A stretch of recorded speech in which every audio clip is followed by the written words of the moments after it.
Frank, I don't want anything from you. That little incident on the beach tonight is going to cost you another $10,000. Yes, he's a friend. A separate room type of friend.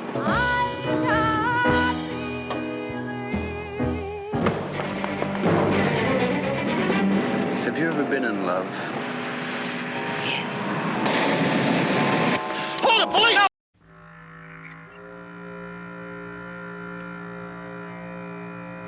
Debemos saber más esta semana.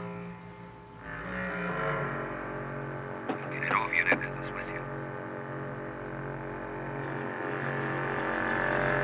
Nuestro problema de transporte estará solucionado para entonces.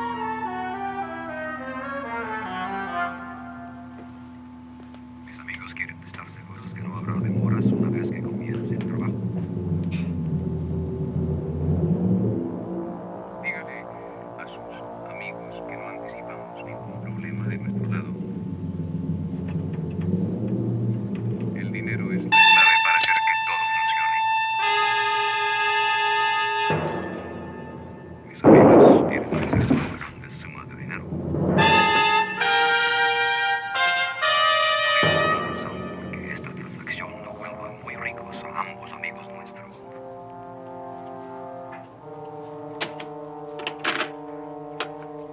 Entonces, estamos de acuerdo, mi amigo. Entonces, pásale mi reporte. Thank you. Aren't we going to order something? I'm starved. Unless you can order and eat in 5 minutes. And in this place, it takes the waitress 5 minutes to find the menu. Well, I'm hungry enough to try. Hi, Phyllis.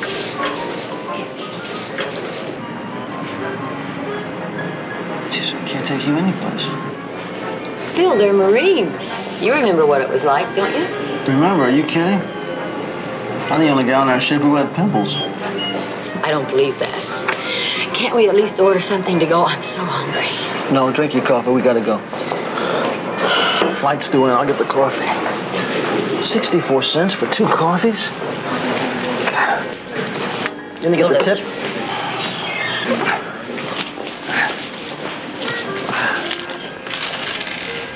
Semper Fidelis, fellas.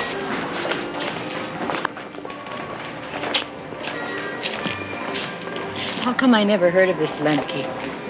Frank Lemke, you've heard of him. I don't think I've been keeping up on my intelligence bulletins. No, this guy's over the hill. He did 10 years joint time on an income tax beef. I don't know, I guess he got out about 3 years ago. So, why the big effort? It's no big effort. It's just you and me, sweetheart. That's because Pete and Joe are smarter than we are. How can I be smarter? I'm the sergeant. Because they don't answer their phone on their day off. Wait a minute. What? It's Donald Lance. You know him? Sure, so do you. No, I don't think so. Sure, this guy was working intelligence when you came into CCU. No, maybe not. It's just about the time he quit. Yeah, I don't think so. He's been working as a private investigator. Bugging device was found. Bugging what, I wonder?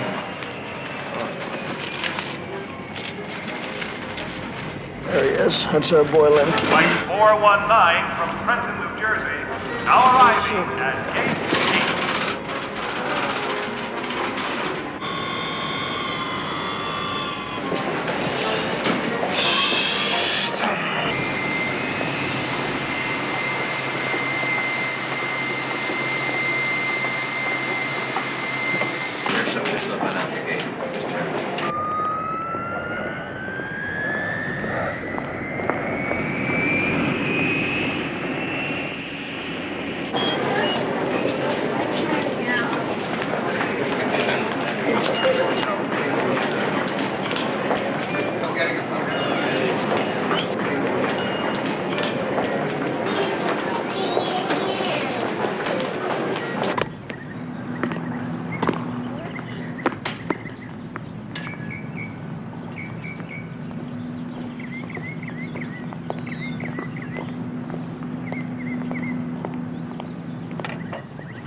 Any problems? Nope.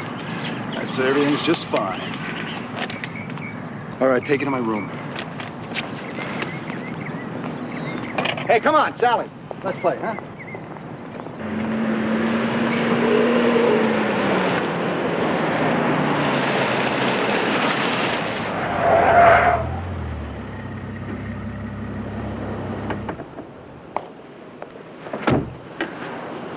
Been a long time since I had a steak here.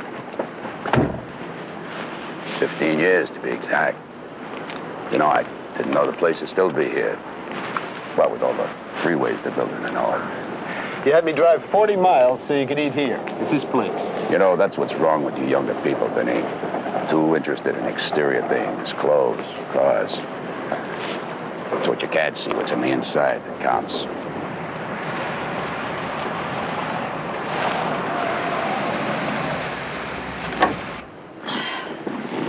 Well, I don't blame him for stopping here. It's a great seafood restaurant.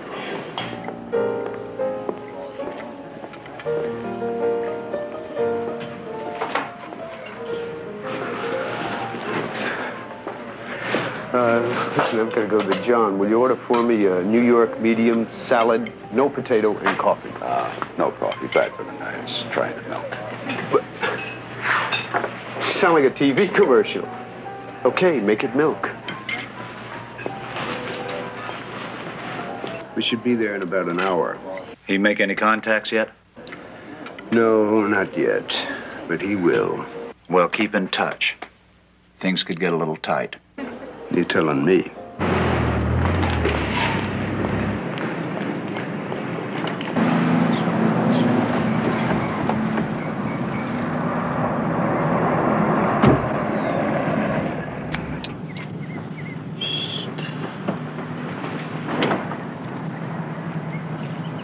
I'll say one thing for the gentleman. He sure picks nice places. Yeah, but what does he pick them for? That's the key question. Well, as long as there's good food. So this is why you...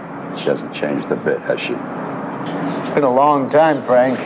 Leave her alone. You can only cause her problems. Vinny, mind your own business. Stick to tennis.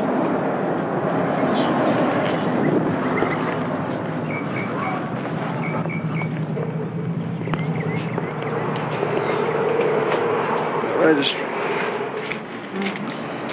She's beautiful. Miss Tracy Connors.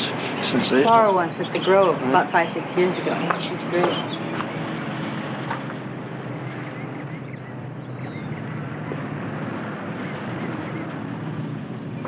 I have a couple of questions. Shoot. One, who is Lemke's handsome friend? Handsome. 2, what are they doing here? And 3, what do we do now? For your first 2 questions, I don't know. Maybe we'll find out. To number 3, now you know why we brought our luggage. We're checking in. Separate rooms this time, please. Honey, I'm just trying to keep you on expenses. Besides, what if my shoulder goes out? Who's going to massage my muscle? It's time you learn to massage your own muscle. Mr. Guerrera's table, please. There he is.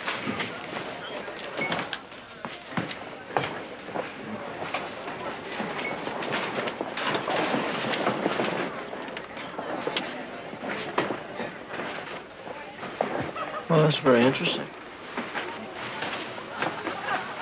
Hey, Frank, you couldn't have picked a better location, huh? What a place. Hey, let's have some dinner, huh? We ate. Drinks would be fine. The heavy-set one? Mm-hmm. You know him? Yes, ma'am. That's Ralph Guidera. He was indicted in a big real estate fraud last year. This guy's been on the edge of organized crime for years. Looks like he's shooting for the big time. Hey, Vinny, I understand you're playing in the tournament. Maybe you can give me some pointers. You know, the pro here charges $25 an hour. Imagine that. Poor baby, you need a loan? No, I got other things to do with my money. Yeah, I bet you have. I found out who Lemke's friend is. Who is he? It's a guy named Vincent Bass, a tennis pro. I think he's down here to play in a tournament at the hotel. And just how'd you find that out? Some very clever police work. Anything else? Yep. I called the office. The guy's got no local record. Oh, I talked to the old man, and he said find out what we can. He's sending Pete and Joe down tomorrow with some bucks. That's how I can afford the wine. Finally, a paid vacation on duty. Miss Tracy Connors.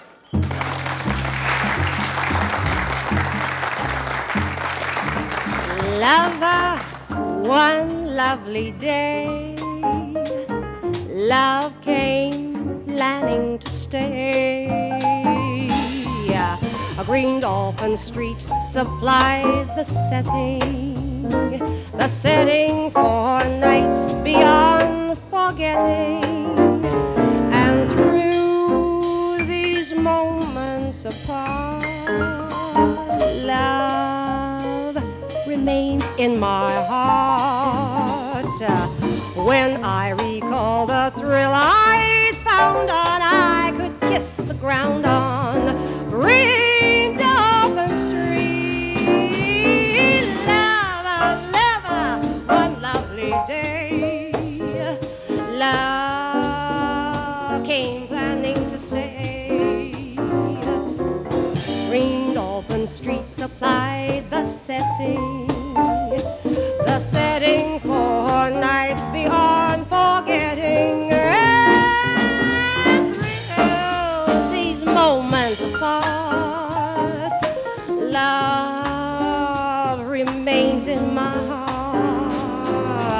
And I recall the thrill I'd found on, I could kiss the ground on Green Dolphin Street. Hello? You blew it. What are you talking about? Who is this? There's a third tape, Cordero. Who is this? Now listen, damn it, come on. We have the third tape. I'll contact you later about money.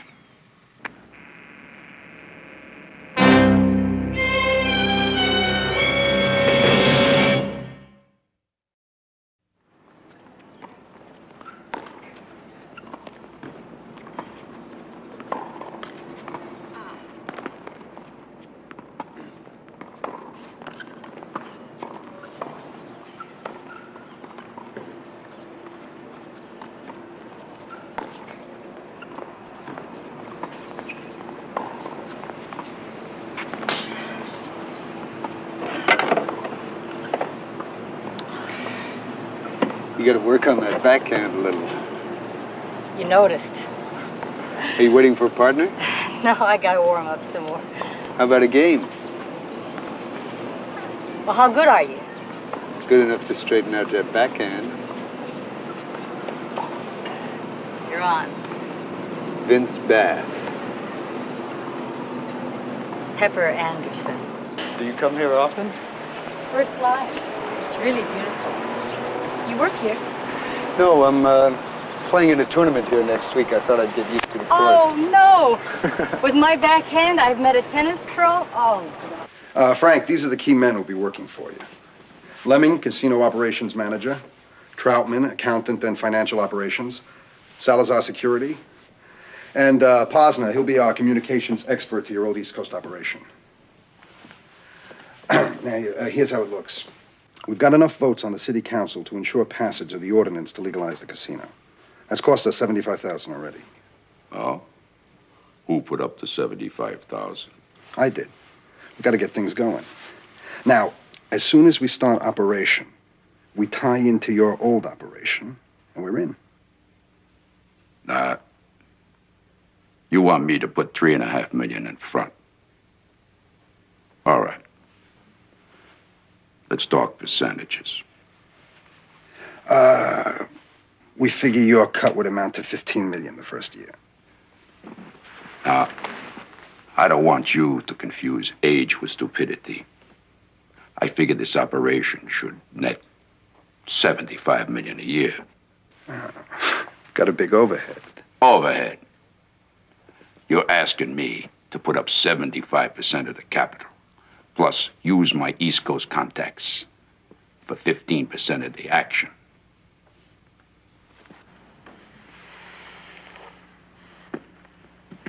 You better get to work on your figures. Yeah, well, maybe we did overestimate our contribution. I'll check it out with the rest of the guys. Yeah, you do that.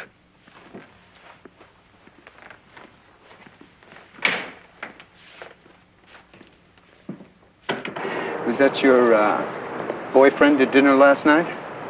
We're teachers. We're here for a state teachers conference. Yes, he's a friend. A separate room type of friend. What would the school board say? I don't know, but I bet he asked. I would have. What kind of work do you do? Changing the old subject, Gambit, eh? Well, I really don't work. I just play a lot of tennis. I think we're called tennis bums. Bet you get to travel a lot, huh? I guess so. And those friends with you at dinner last night, they're tennis bums too? Miss Anderson, you were watching. You caught me. No, those gentlemen are business associates. What kind of business? Speaking of dinner, how about tonight? You didn't answer my question. I got a rock in my shoe. You didn't answer mine.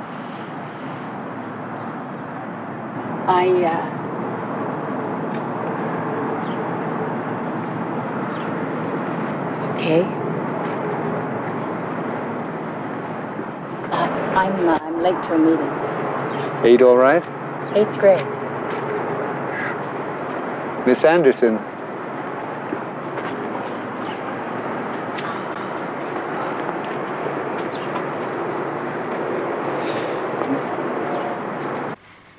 Looks like we got a pretty good set of 5 here.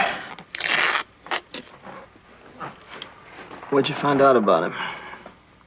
Not much. He travels a lot, various tennis tournaments. That's it? 2 hours, that's all you can tell me? He's a tennis bum? What's that supposed to mean? Saw you out there on the terrace. Looked like you're having a pretty good time, kid. Sergeant, you think I've never seen a great-looking pair of legs on a guy before? Just another passing fanny, huh? Bill, Bass seems like a very nice guy. He's fun, but that's it. What are you getting so defensive about? I'm not defensive. You're defensive, kid. You asked me, and I'm telling you. Do you mind if we talk business now? I tell Limke, the Guadera suite. They had some kind of a meeting. What about? Now, how do I know what about? When Pete and Joe get down here, maybe I can start tailing some of these guys. I might even get a look-see into Bass's room. I'll do it. It'll be easier for me. A lot more fun, too. You get those prints into town. The game's gotten a little rusty. Yeah, well, I haven't played for a while. Busy with this. Speaking of that, how's it going, Frank? Everything in order? Yeah, we're talking percentages now. I think it's going to be a good investment. Maybe too good. Hey, Vince, you know something I should? No. Just call it vibes, Frank. And you've been out of this game a few years. You got to be careful. We all have a tendency to get a little rusty if we haven't played for a while. Yeah.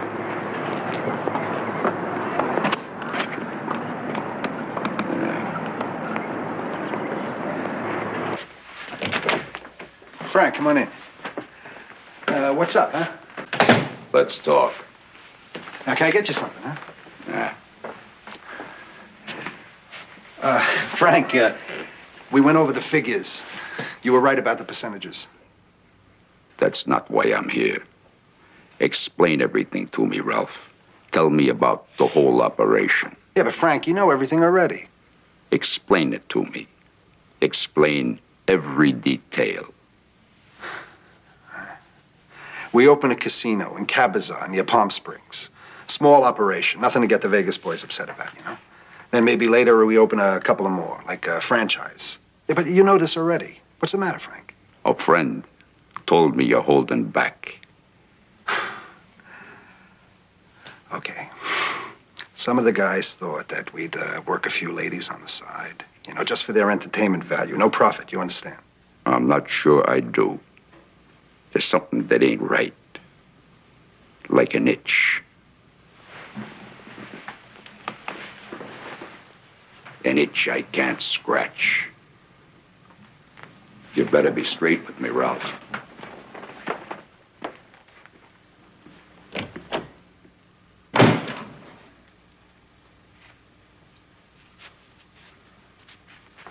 You heard. What do you think? Does he know anything? Yeah, my guess is he knows something. But if he doesn't, he's not going to stop checking until he does. Yeah, but who? Who talks to the old man? It's Bass, man. It's got to be Bass. Yeah, I think you're right. Maybe Olson here better take care of him, huh?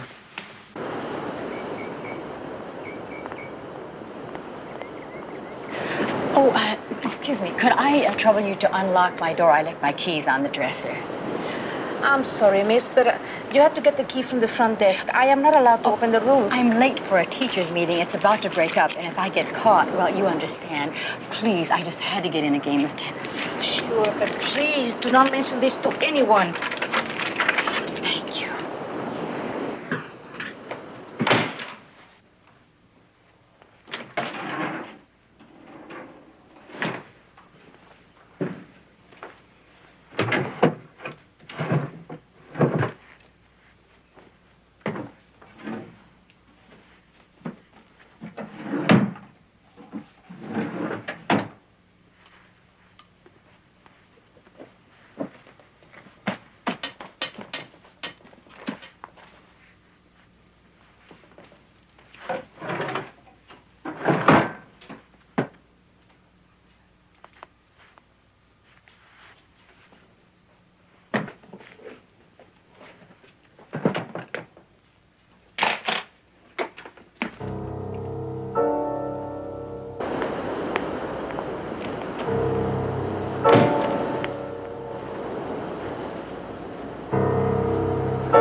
Yeah?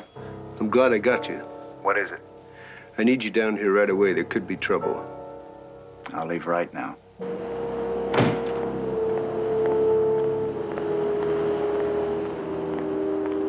Don't turn around. Just keep walking.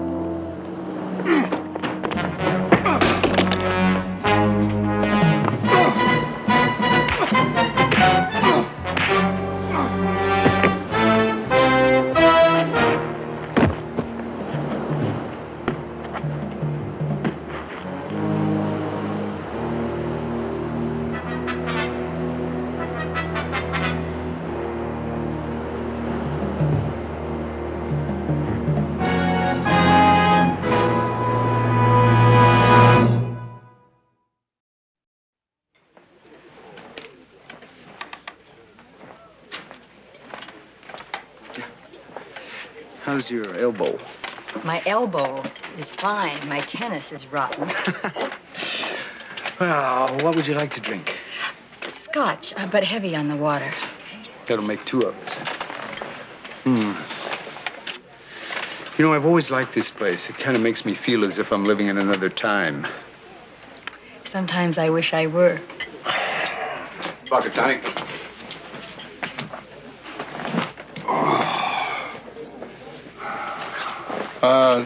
Pass me those chips, please.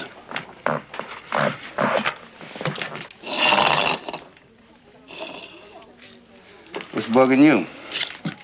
Not a thing. It's bugging me. And why you so uptight? Who's uptight? I'm not uptight. That's what I mean. Joe, will you stay off my case, please?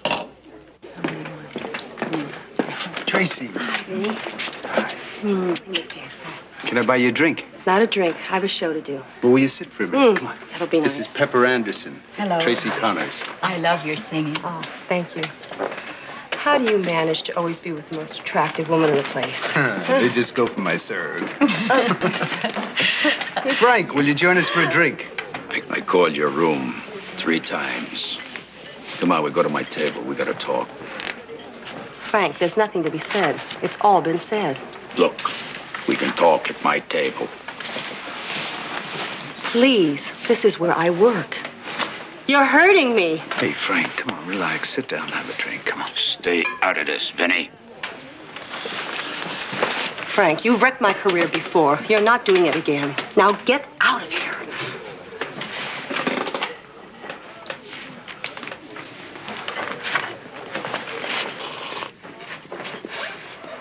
You better stay with him.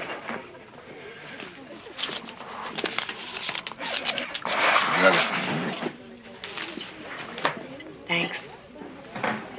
Would you play piano for me? Sure, well. Will you... Just a tennis bum. I'll be right back.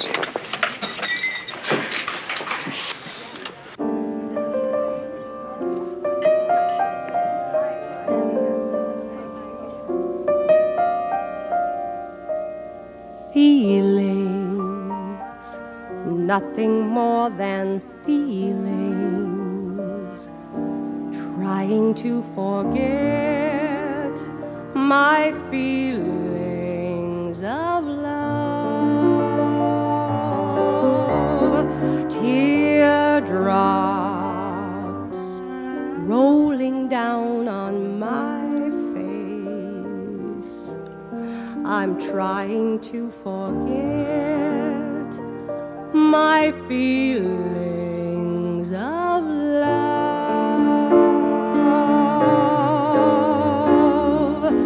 Feelings for all my life, I'll feel it. I wish I never met you, boy. You'll never come again.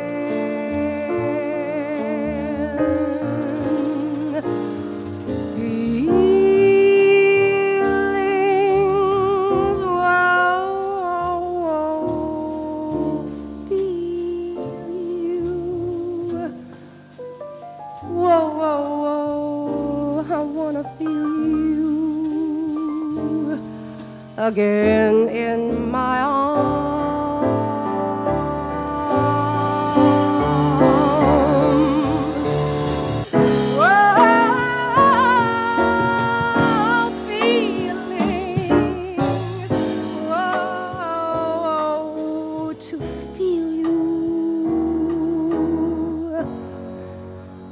Again in my heart,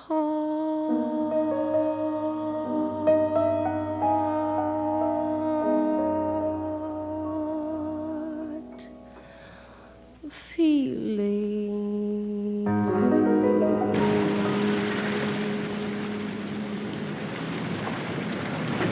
Vince? What's with Tracy and Frank? Tracy Connors. She was headed for the big time once. She had it all.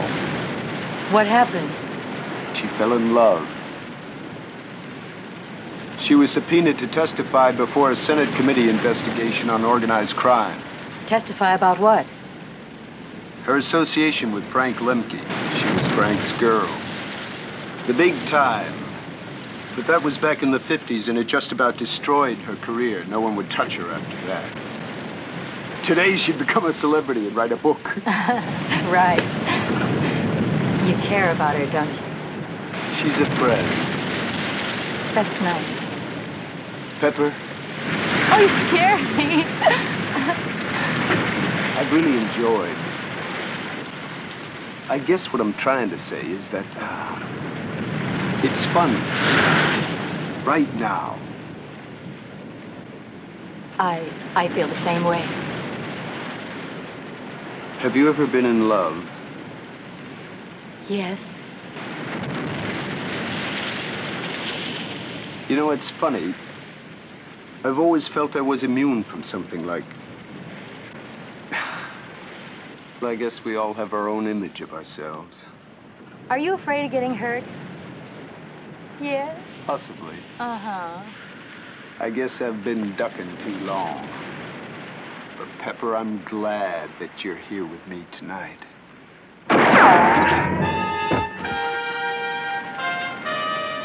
Don't move. Stay down.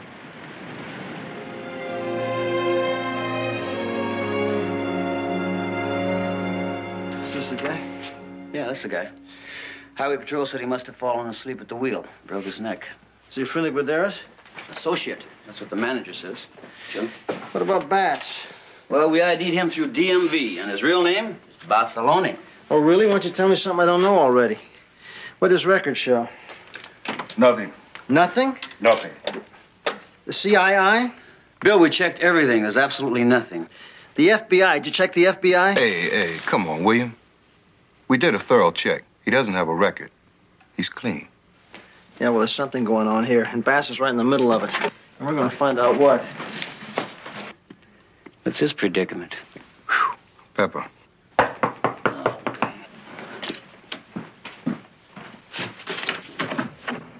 Hi, Pep. How'd it go? Someone took a shot at Bass. Where was he when it happened? We were walking along the beach, What were you doing on the beach, Pep? doing what I'd get paid for, be a cop. Okay, so what happened? Well, we were... Look, someone took a shot at him about 200 yards from the hotel. In case anybody's interested, he wasn't hit. Did you get a look at who fired the shot? No. Pete, you want to lay it on her, what we found out about Bass?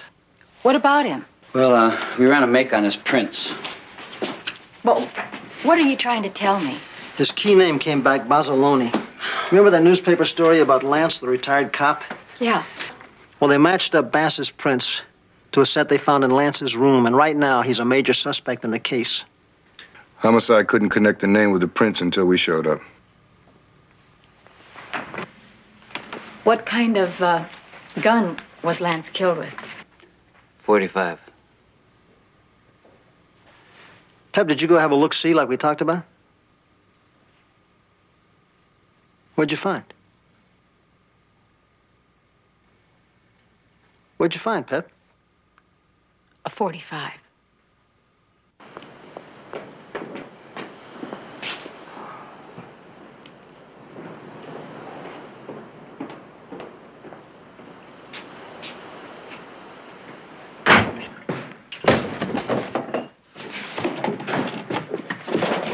That little incident on the beach tonight is going to cost you another $10,000. Are you crazy breaking in here like that? Now get out of here before I have you busted. That'd be your second mistake. The police might want to listen to a little tape we have.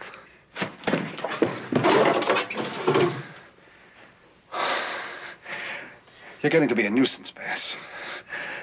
You know, I don't think I can miss you at this distance. You can count on it. Burglary. Isn't that what they call it? You came in here and you got shot. Put that thing away before I shove it down your throat. My partner is holding that tape. Now just think, Ralph, you stupid, miserable slob. I was sitting at the table when he called you. Prove it. I want to hear it. I could play it for Frank. He might enjoy your big plan. You're crazy, damn it. Prove it or get out.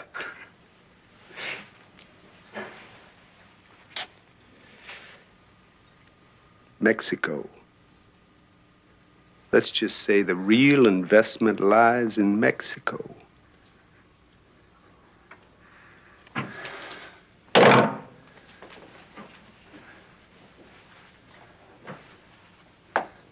All right. No more games. How much? I want that tape. $50,000. All right, you got it. You'll have it tomorrow.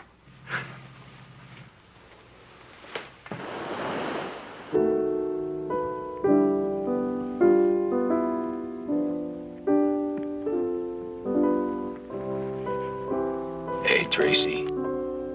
We could have a nightcap and talk. There's a lot of things we got to talk about. Frank, there's nothing to talk about. Those years are gone. Why don't you just cut it off and stop living in a memory? You're going back with me. I can give you anything you want. Big house, security, money, everything you always wanted. Frank, I don't want anything from you. Forget it. Jose! Would you send Mr. Herbert over?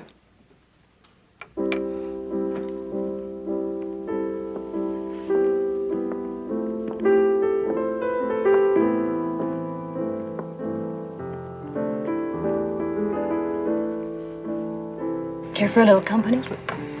Girl talk? I'd love it. You know, I met you once backstage at the Grove a few years ago. You're kidding. You probably don't remember, but you were wonderful. Thank you. I didn't know whether or not to interrupt. Oh, it was nothing.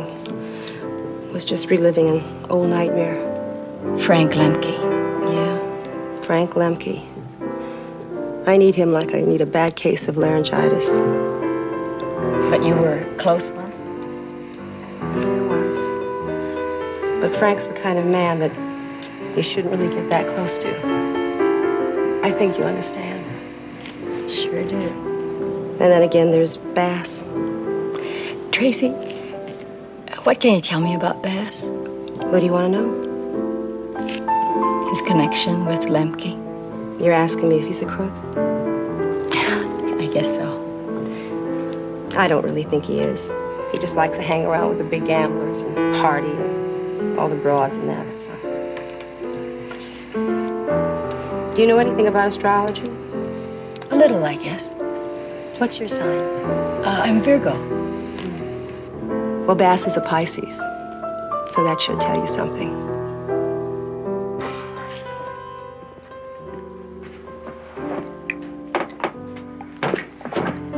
Man, I sure dig the way she plays that piano.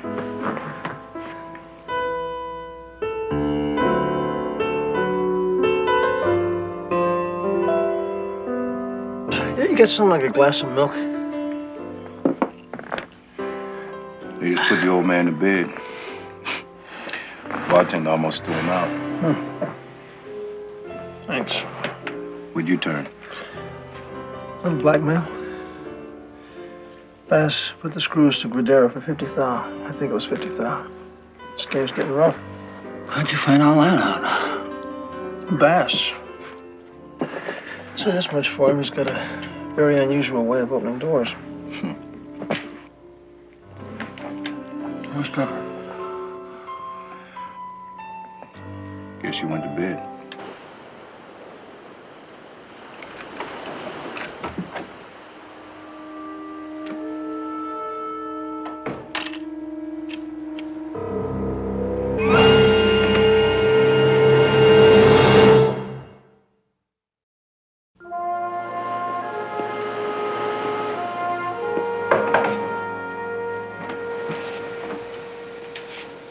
Bob Landon. I'm with Criminal Investigations. What the hell is going on down here? I swear this thing's got more angles than a pipe fitter. We have developed information that Guidera is putting together an organization for distributing Mexican heroin to the East. Mexican heroin? We've had a tail on him for about 3 weeks. Wait a minute. How does Lemke fit into all this? I mean, according to his file, he's not even involved in it. As a matter of fact, not only is he not involved in dope, but he's been on the outs because he wouldn't handle this stuff. He doesn't know. Are you serious? The boys back east want his bucks. See, when he was on top, Lemke salted away almost $20 million in Swiss bank accounts. Now, the syndicate wants that money back, and only Lemke can get it. But he won't deal in junk. That's why they had Guidera set up this phony casino operation. Just how tight are you guys into this thing? Pretty tight. We've got a snitch right in the middle. Snitch? You don't mean Bass? He's working on a forgery beef. How did you guys get into this? On a day off. A lousy day off. What happens to Bass if Guidera finds out? He's got big problems.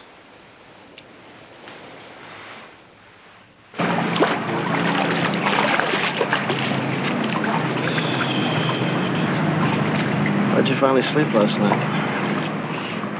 You know. Is Landon calling the shots? That's his snitch, his case. As far as I'm concerned, we could pack up and head home.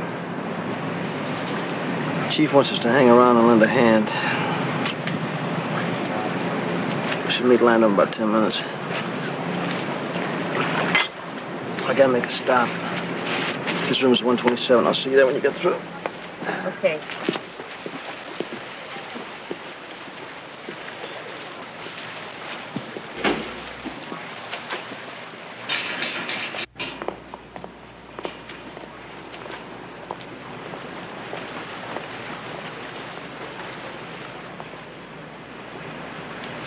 Excuse me, miss. Morning. Good morning. I'm sorry about last night. You're not going to tell me, are you? What you're doing? What I'm doing has nothing to do with you. Look, why don't we have dinner tonight? We'll talk about it then, huh? I don't like chasing shadows. Let's see what the day brings, okay? Sure. I'll see you later, okay?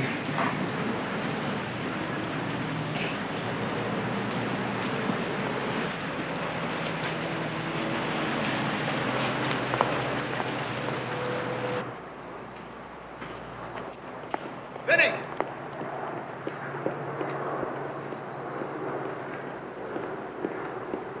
The money just showed up. Let's do it now, huh? Okay, I'll get it and meet you down on the beach. All right.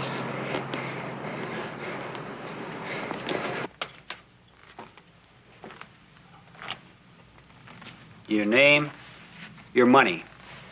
That's what they wanted, Frank. Who's involved?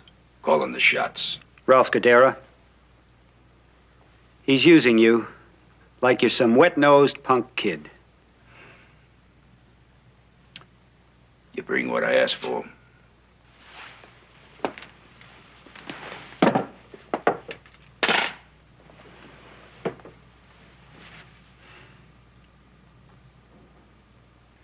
Okay, good.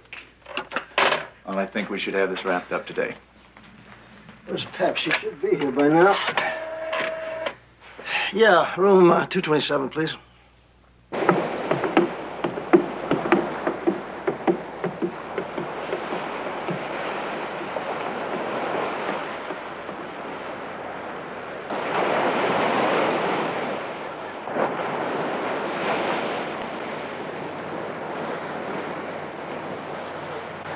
You bring it?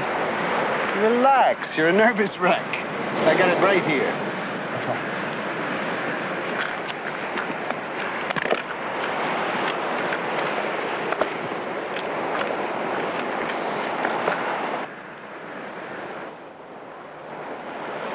Old Town, site of California's first permanent You're not very bright, Vinny. How much you tell Frank, huh? I know everything. Now, however you're involved in this, I'm gonna...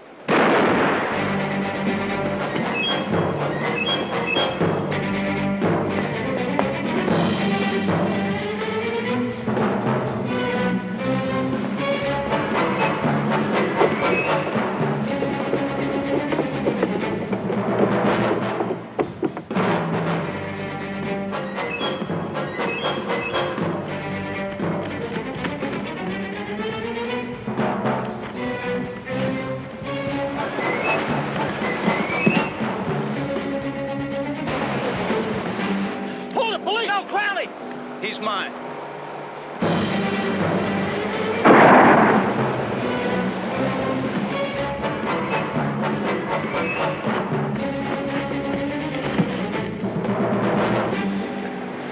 Got a better break than he gave Lance.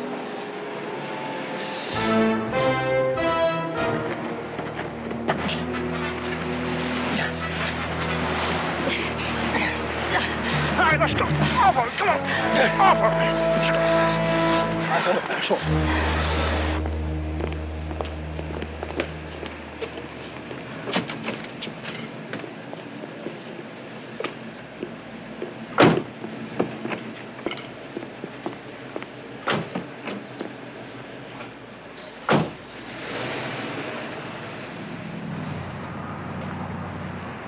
Hey, Landon. Yeah. What about Bass? Well, as far as I know, he hasn't broken any law. Just who the hell is Vincenzo Basiloni? He's a cop. He's a cop? He's one of my agents. So was Donald Lance. I recruited them both. Lance when he retired from your department. And Bass? Well, Bass grew up with some rough kids. He ran with some criminals. He was a natural. Lemke liked him, and that's how we were able to keep a line on Gadara. And through Bass, we've been able to keep informed on what's happening in various crime circles. But as far as the rest of the world is concerned, Vincent Bass is just another tennis bum. Can I at least tell Sergeant? No, Crowley. Especially not Sergeant Anderson. I'll see you.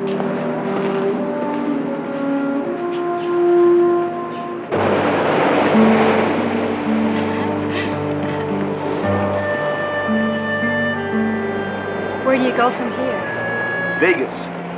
Big tournament there next week.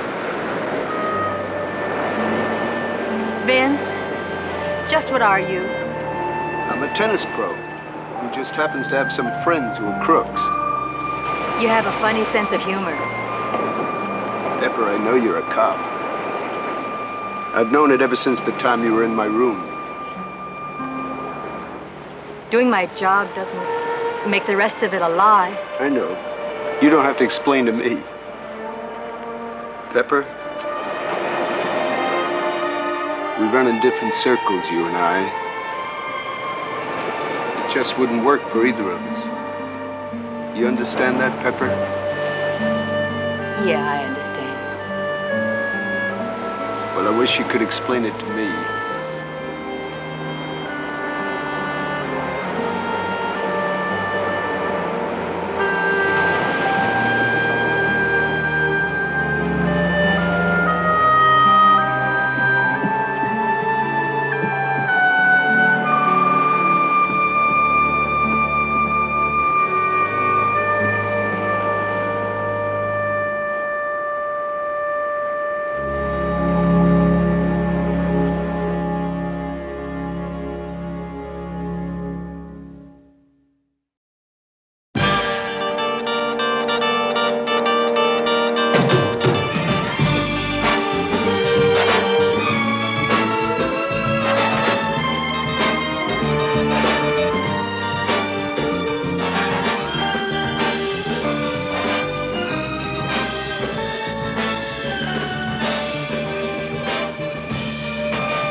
I don't understand. Did I retain somebody?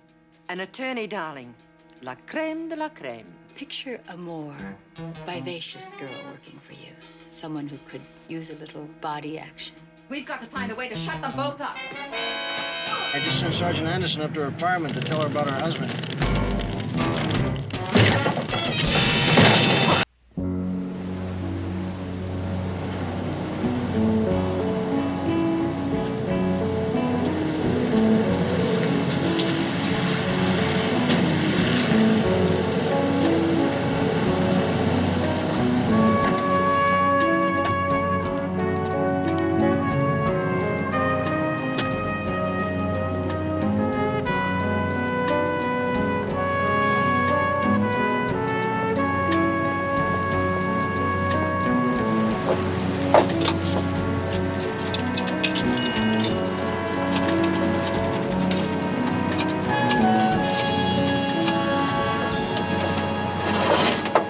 Oh, hello, Crowley.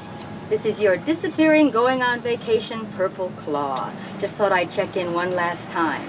Let you know my bikinis are packed and I'm off and running. So before you say anything, don't say anything. Listen, Purple Claw, do I seem like the kind of a guy who would interfere with a girl's vacation? Crowley? Yeah, I knew you'd say that. I want you to have a great time, sweetheart. Really. I don't care. Honey, where did you say you were going? Oh, you want to know where I'm going? You want to know? Well, you know what? No way! I got a week off and I don't want any calls poolside. Where's this file? Where's that file? You can just find the file all yourself, okay? Say goodbye to the troops and listen, Bill, try to survive. Not only survive, honey, we're gonna prevail. And if you're not back in a week, I'm gonna slap a blonde wig on Styles. A bikini, I don't know about it. Bye-bye. Have a good time. Stop him! Stop that man! He's got her purse! Stop him!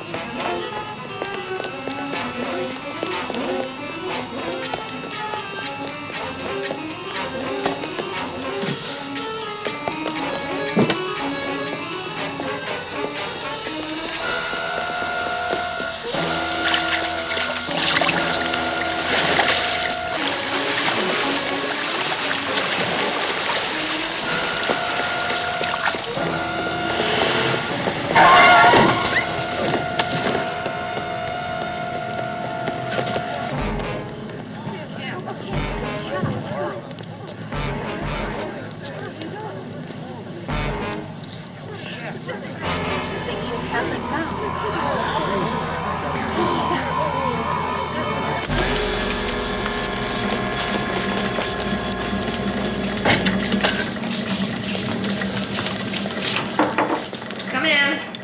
I got a live one for you, Hilda. Banged up, all in one piece. Good. Name? No name, but hit by a truck of a nice, clean dry cleaning firm. Well, you gotta get hit by a truck. It's the best kind.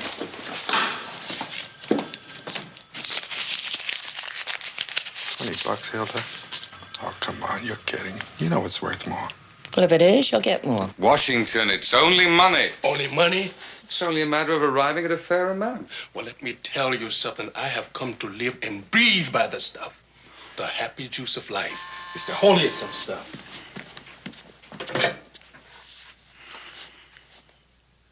Yeah, I'll speak to her. Hilda? Right away.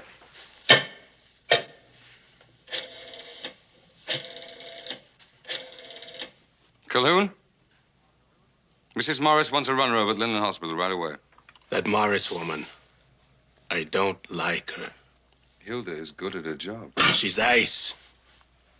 Or heart of stone. Well, I'll admit she's not a specialist like you, Washington, but in life, well, in life, all of us are specialists. All of us, in our own way, have a function. All of you wouldn't be here if it weren't for me.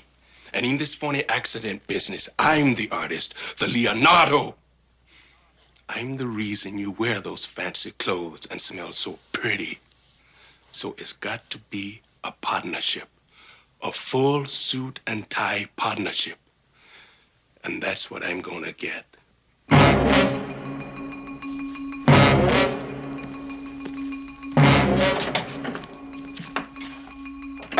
You are not allowed in here, Mrs. Morris. You know that. I shan't be long, Mrs. Thomas.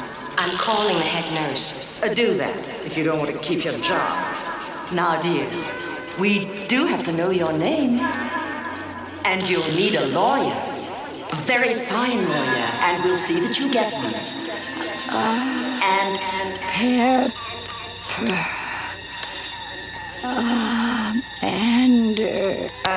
Pepper. Sounds like Andrews. Oh, Polly, make sure that that runner to Linden Hospital has an attorney's retainer form. Yes, Mr. Calhoun. Good morning, Mr. Markson. That is the last one, Dan. Larry. Dear Larry. You know, you sit on your rump all day and sweet talk the insurance adjusters. Is that so bad? You just don't seem to understand, Markson, do you? I have had it here. I'm fed up. I'm not practicing law. I'm shoveling manure. Law. Do you know what Hilda says? She says you need a seeing-eye dog these days to find a courthouse. I don't need her to tell me I'm a miserable lawyer. A correction counselor. A rich, miserable lawyer. Come on. Have some more brandy, Larry. Good for the blood pressure. Oh, and, that tie. Clashes horribly with that suit. There he goes, Larry.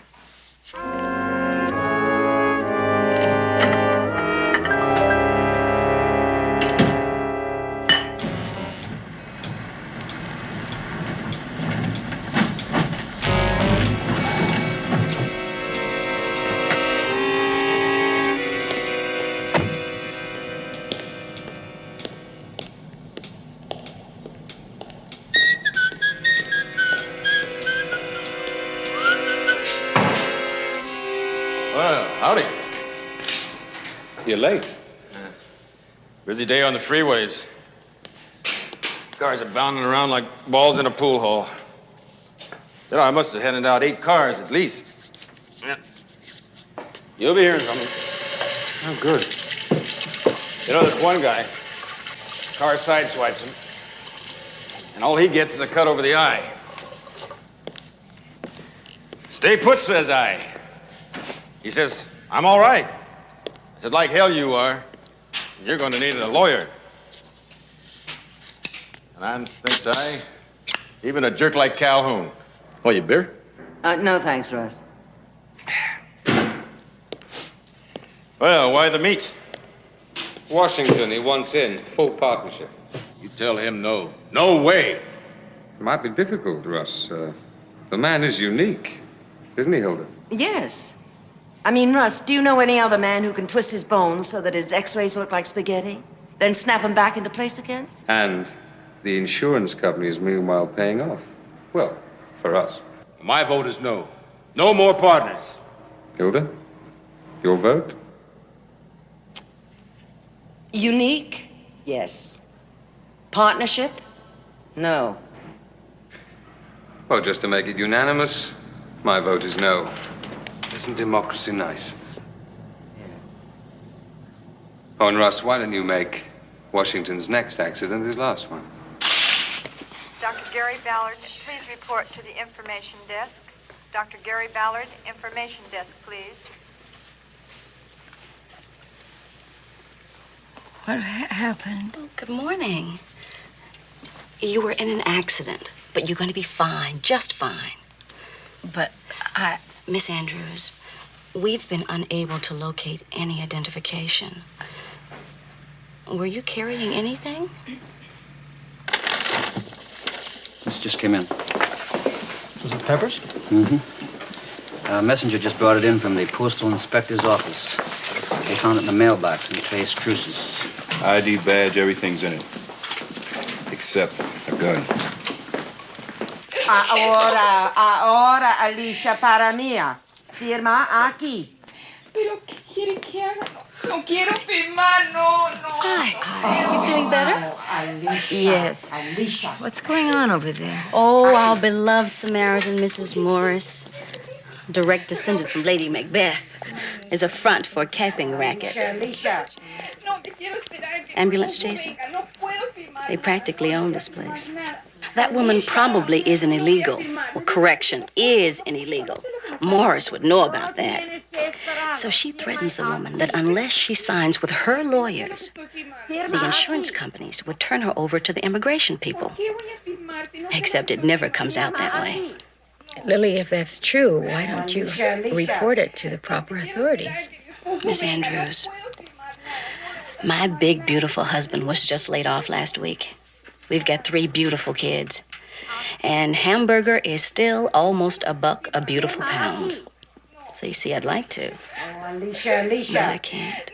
Gracias, chiquita. Dr. Paul Segunde, room 310, please. Well, Miss Andrews, how are we feeling today? We is feeling lousy. Well, you were pretty much out of it when you signed the retaining form. I don't understand. Did I retain somebody? An attorney, darling. La crème de la crème. The best. See? Your thumbprint. Good as a signature. Why couldn't you have waited? Because, my dear, there are insurance adjusters, bloodsuckers, leeches, who'd move in on you before you knew what was happening. Here? Oh, yes, right here in the hospital. Well, then, I see you later. Dr. Mike Besser. Nurses station, 3rd floor,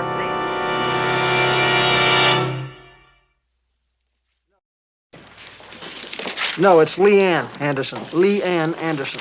That's right. I'm sorry, Sergeant. There's no record of anyone by that name. Are you sure? Yes, there's a Andres Concepcion, Andrews Pepper, Avalon Manuel. Wait a minute. Pepper Andrews? When was she admitted? On Monday, she was in an accident, hit by a truck. Where was that? In Tres Cruces. Is she all right? I'm sorry, I can't give out that information. Well, then listen, why don't you put me through to her? Sorry, sir, there are no phones in the wards. Visiting hours are 6 to 8 p.m.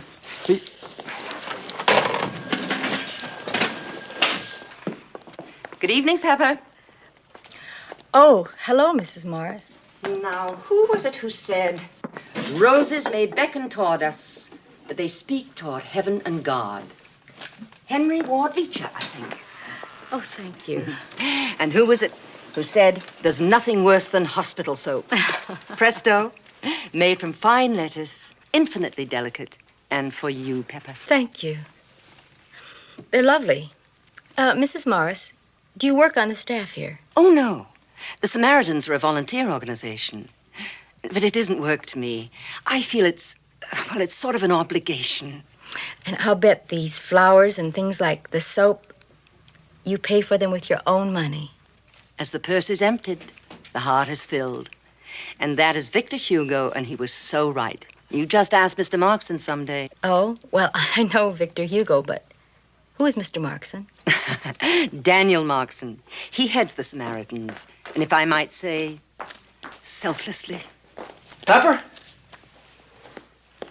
Herschel, come on in. Mrs. Morris, this is Herschel Andrew, my husband. Well, my ex-husband. Oh, how do you do?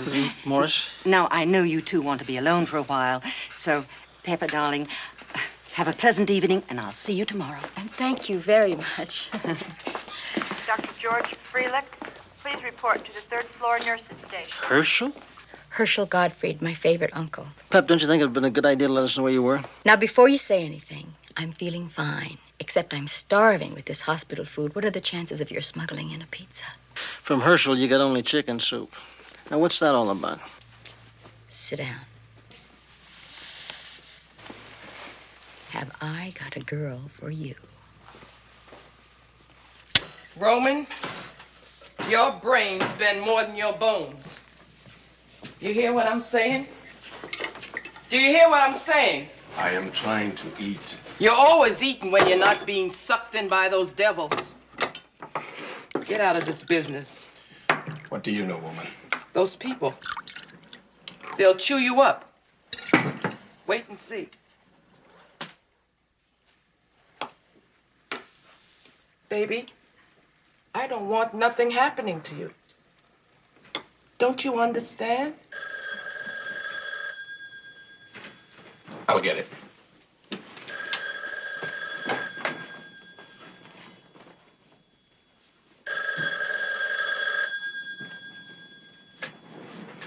Yeah. Roman, my friend. Mr. Markson. Hold on.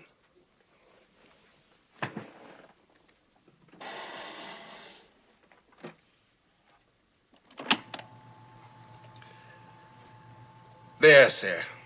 You were saying. Yes, I've talked it over with my associates, and we've come up with a very attractive proposition. Instead of the usual flat fee, we're prepared to offer you a percentage of what the insurance company pays. Hey, man, you didn't hear me. I said a full partnership.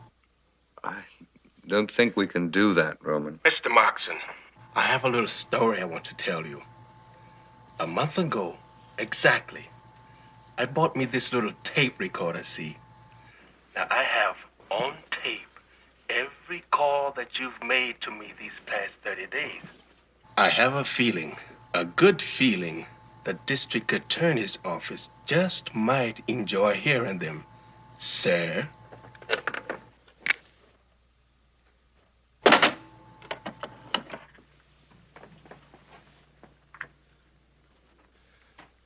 How was that?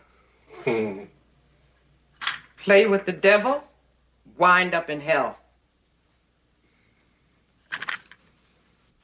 Do you really believe him? No, I'd be stupid not to, but we'll handle him. Come in. Well, what happened to you? The rail at your favorite saloon give way? Client, Summit. He nearly killed me. You told me you sent him a settlement. We sent him a check, Lawrence.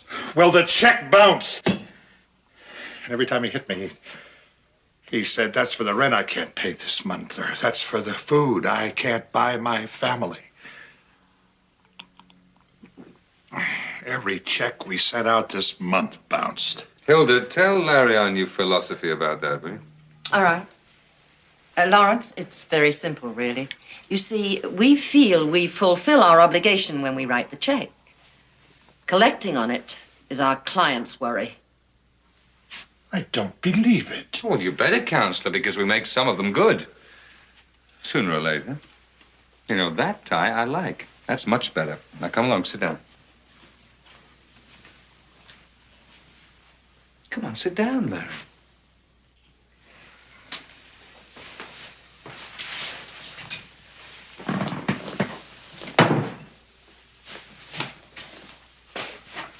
Hilda? Read me all the cases pending from Calhoun's farm. All right. Oh, Amelia Huerta.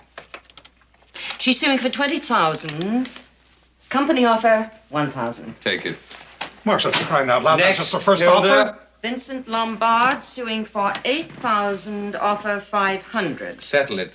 That won't even pay the hospital costs. Claim is against the man, not against us. Let them sue him. You can't do that. The defender of humanity. Now that, Larry, is what a good lawyer should be. But we all know that you're not a good lawyer. That you are an ambulance chaser and a shyster. And therefore I must assume that the reason for your distress is not the welfare of your clients, but for your cut of the take, which is 600 and not 6,000. You still want to leave, Counselor?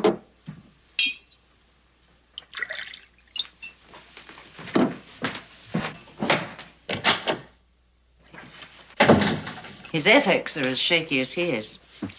They'll put him away someday if they don't plow him out of a gutter first. Well, here's to plowing him out of a gutter.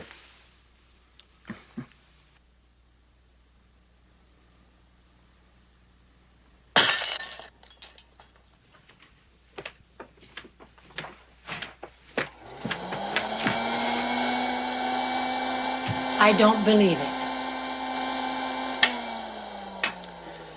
Well, no wonder you can't keep a maid. What are you doing? I'm just working my way through the police academy, ma'am. Bill, do me a favor. Go home. Just go home, okay? No, oh, no, wait a minute. After you taste my coffee, sit yourself down over here. Oh. Not anything dirty? Herschel, this is very sweet of you. Yeah, I thought so. How was your first night at home? Lots better than the hospital. Yeah, Did you find out anything? Well, I got them all working on it. Like who? Well, like for starters, the hospital authorities, the Better Health Services, the district attorney's office, the bar association. I even talked to a claims investigator. Would you believe 270 million bucks paid out last year in auto accident claims alone in this city? About 10% of those were phonies. That's about 27 million bucks. That's a lot of money. It's a lot of felony. Yeah. Listen, drink up your coffee, then I'm going to help you pack off and get back on that vacation. Where was it you said you were going? Remember that place I... Huh? Very cute. You almost had me.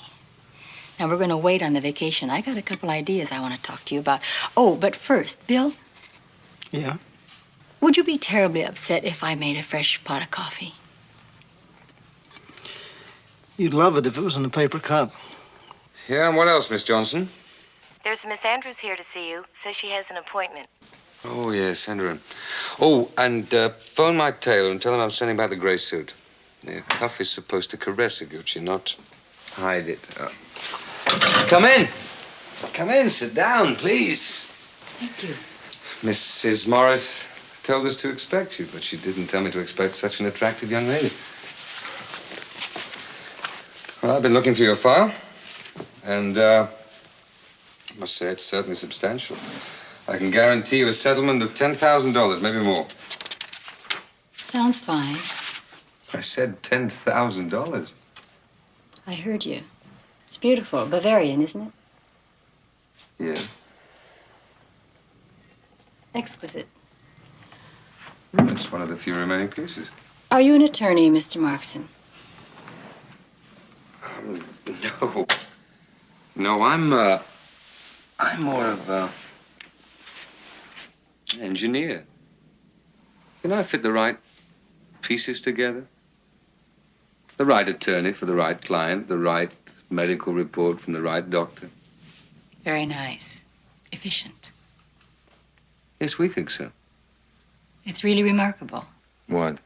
that it all started with your card, the one Mrs. Morris gave me in the hospital.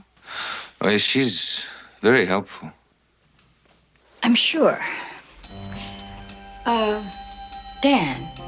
Is it all right if I call you Dan, or do you prefer Daniel? It's your preference. Dan. Isn't it true that most accident victims are men? Uh-huh. Well, now, let's face it. Mrs. Morris is not going to win any prizes for personality. So, picture a more vivacious girl working for you. Someone who could smile, use a little body action. Nothing promiscuous, you understand, but... Picture you, say? You could say that. Why? Well, you see, I've never really had an opportunity to do anything with my life or myself. And now I want a lot of things. A lot of nice things. And I'm sure I'd be very good for you. Oh, I'm sure you would, too. It's just that, we do some things here that are not quite, well, you know. Oh, yes, I know. And maybe that's one of the things that attracts me. Who knows? Well, just say we could work something out. You realize you'll be working with me and Mrs. Morris. She's a partner, you know. No problem.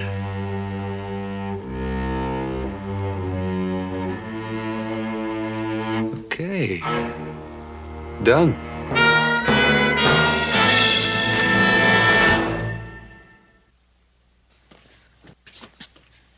Now, these are our specialties. Whiplash, lower back sprain.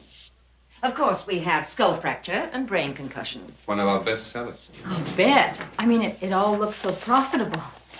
Now, in here, you'll find examples of a dozen scenarios which we teach our patients. Open to page 3, please. All right. I'm the examining physician. You're the patient. What seems to be wrong, Mrs. X?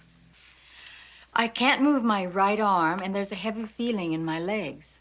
What do you mean by a heavy feeling? There are times when I can't feel anything at all, as if, oh, dear God, they're paralyzed. Thank you. It's very good. Well, that's only the beginning of this wreck. That's the way it looked when it came in. That can't be the same car. Sure is. Explain the setup to her, Russ. Well, as you can see, we've got the latest facility.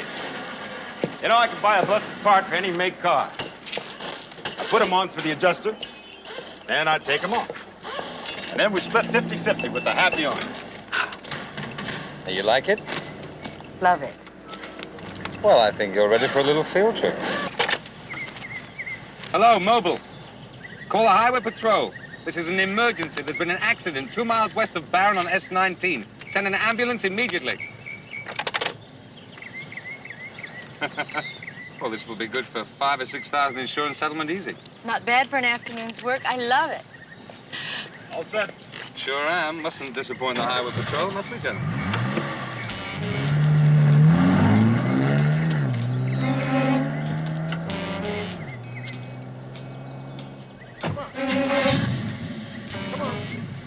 Come on, hit it!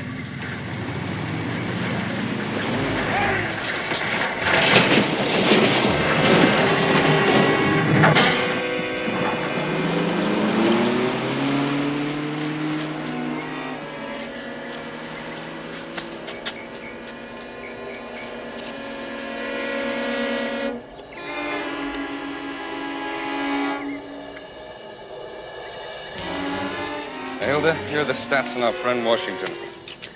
He's going to have slight brain damage and a heavy pain in his right arm. Yeah, the insurance sheets are here, and Hawkins has got the write-off sheet on the car. I expect him around about 6 o'clock. Give or take 10 or 15 minutes. Fine. There's gold in them there awards. Real gold. That's amazing. I've never seen anything like it. I'm happy you're so impressed. Oh. Oh, she starts Monday. Okay. Right, end of the tour for today. It's the cocktail hour. Good. Have a nice evening, Hilda. I know a lovely little place by the beach. Drive down there, have a couple of drinks, and then... What's your favorite food? I feel like Chinese. Well, it just happens I know this other terrific place, which has the best seaweed, dumplings. Get away too fast, Hazen. Yes, ma'am. I haven't seen her in 3 or 4 years. She came out as a rookie, just before I retired from the police force. Yeah, maybe she'll come back. Cop, Daniel. A cop. How was I supposed to know? Now look, you know, this lady friend of yours, Markson, she is a problem. Just like Washington's a problem. If those two ever get together, Except they're not going to get together, because we've got to find a way to shut them both up. And between us, surely we can. Oh, I didn't know anybody was still here. I just came to borrow a cup of vodka. On the wagon from Gin, Counselor. Take it and go home. Washington and the cop. How?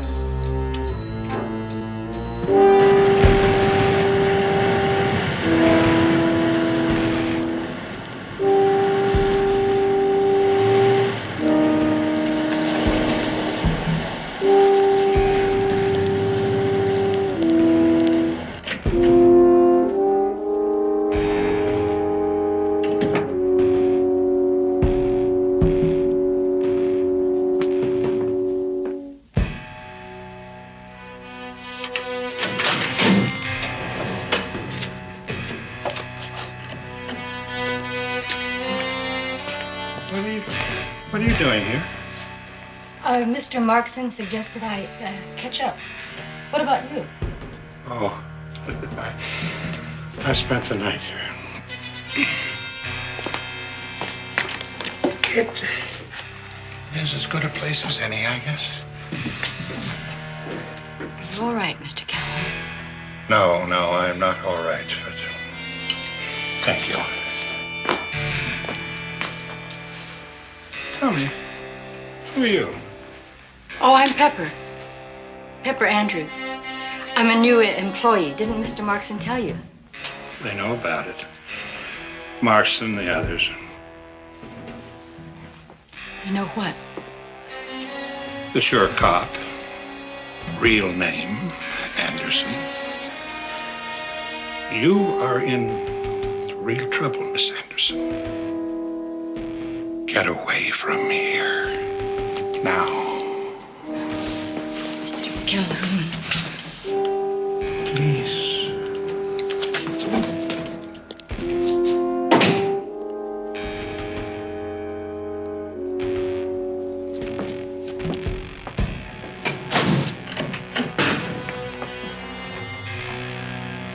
You're an early, aren't you? Very early, I'd say. Yes, I figured I'd get started. Help out? That's exactly what I need today. Your help. And if you thought yesterday was fascinating.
Hey, they're cooking nicely, aren't they?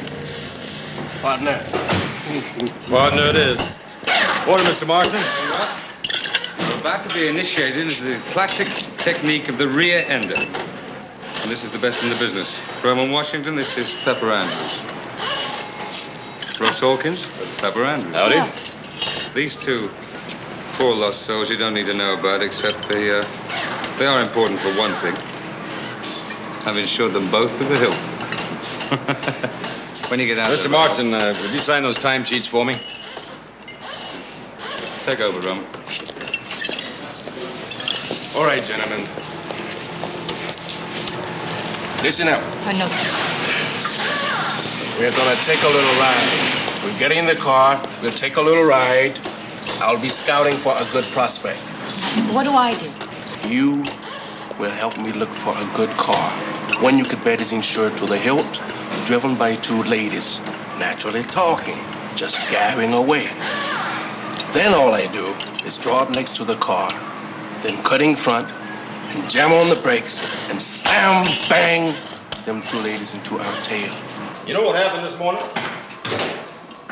I opened this trunk and some dummy put all this extra gasoline in this trunk and forgot to take it out. Now, can you imagine that with the gasoline shortage? Okay? Now, just as soon as we get hit, you two stand up to block out what's going on up front, okay? And that's when you and I swap seats. Why? Because, Miss Pepper, it's an undeniable fact that ladies are lousy drivers.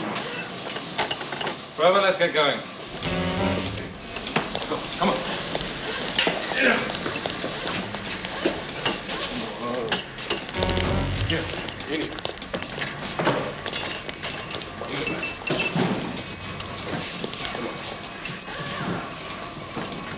You're first.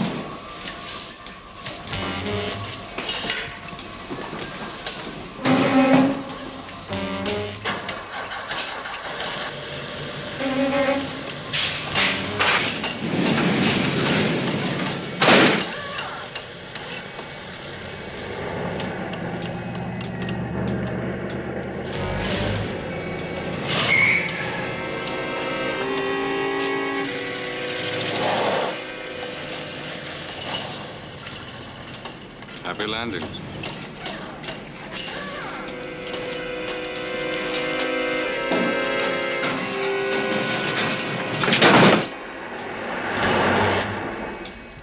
Roman, stop the car. What's wrong? They've set us up. Who? Hawkins and Markson. This is a setup. Now, what's this all about? You two get out. Just stay put. Please, call this thing off. The only thing I'm calling off is you, woman. What? Get out. No! Out!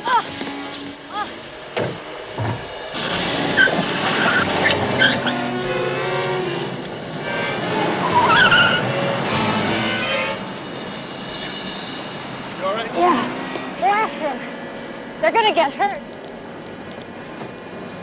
They went on the freeway.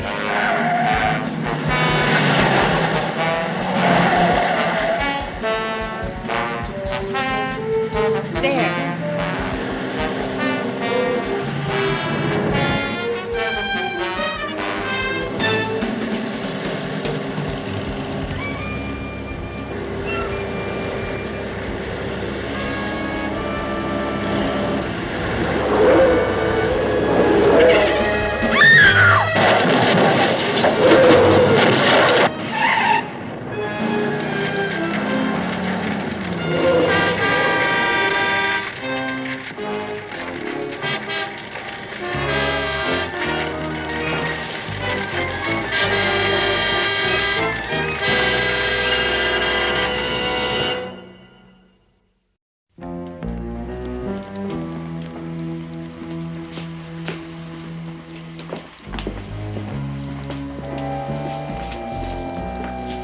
My name is Myrtle Washington. I'd like to speak to an officer in charge of investigations. Ambulance chasing.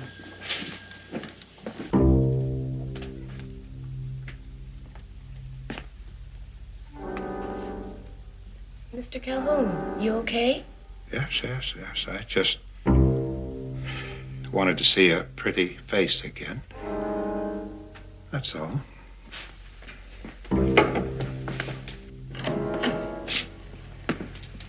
Hello. Hi. Is Mr. Markson in? No, I don't expect him in today. May I tell him who dropped by? Please. How about Mr. Calhoun? Yes. Would you mind buzzing him?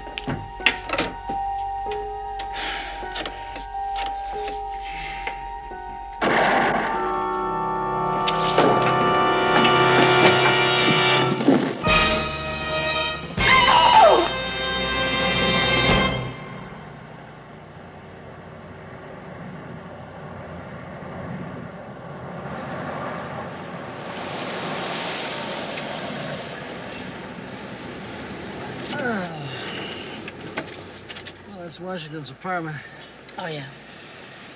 You want me to go with you to break the news story? No, I'll do it. I'll check in when you're gone. Okay.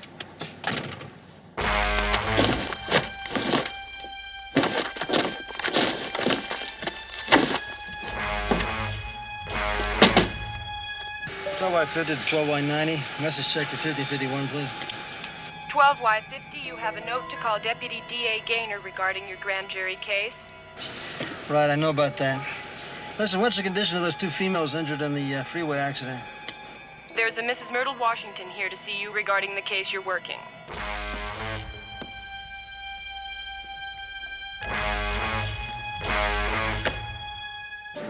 Mrs. Washington is in my office now? Yes. Talk about great timing. I just sent Sergeant Anderson up to her apartment to tell her about her husband.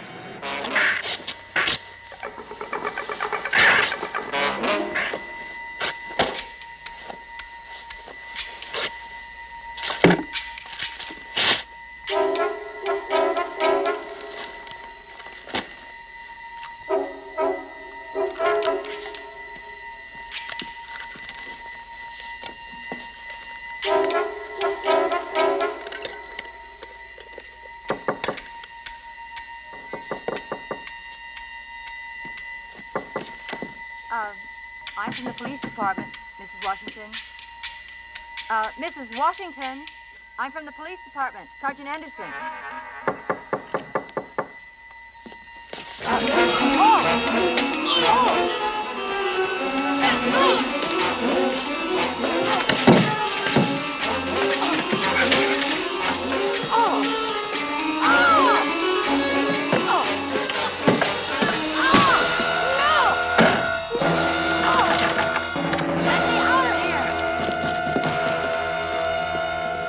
What are you doing?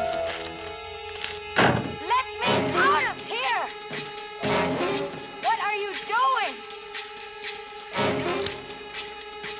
Let me out! Let me out of this closet! Let me out right now!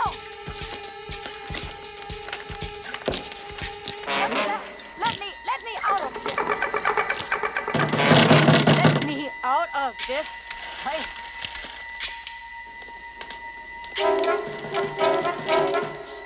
Let me out of here! What is it? What is that? Let me out! Somebody, please, get me out of here! What is this? Let me out of here! 10-4.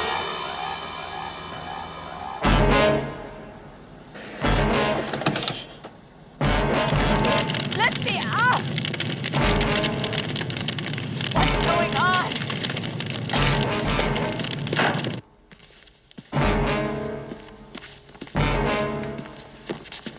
Hey, buddy, hold it right there. Police, free.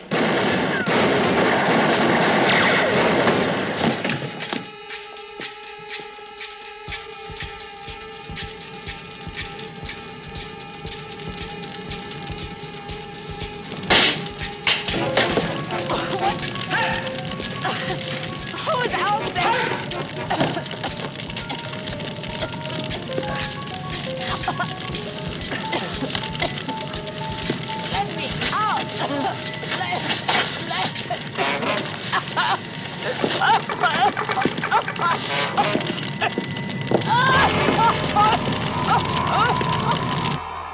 there. You hear me? Who is this? Myrtle Washington.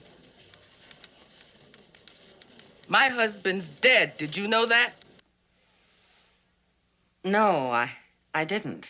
Well, dead's dead. And I got those tape things of his. Got 'em all. That man burned the blank ones. You understand? Yes? You bring me $10,000, else I'll take 'em to the police. Here? Now, I'll be at your office at exactly 10:30. Well, the office isn't open at that time. Well, open it. And you be there. And you tell Mr. Markson I said he'd better be there, too.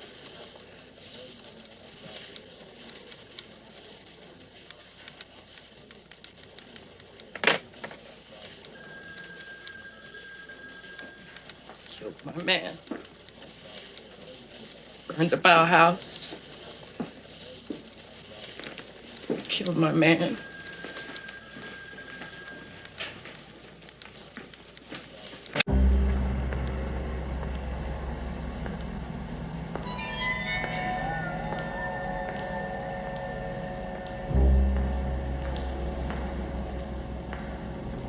I'm here, lady.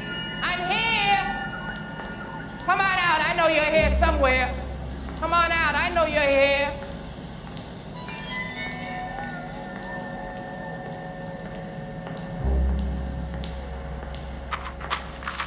I got the tapes for you. Come on out and get them. Hear what I said? Just give me the money that we talked about. I got the tapes. Here they are. Just $10,000 and they're yours. Come on out. I know you hear me.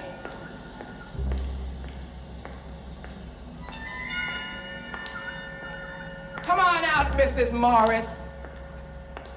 I know you're here.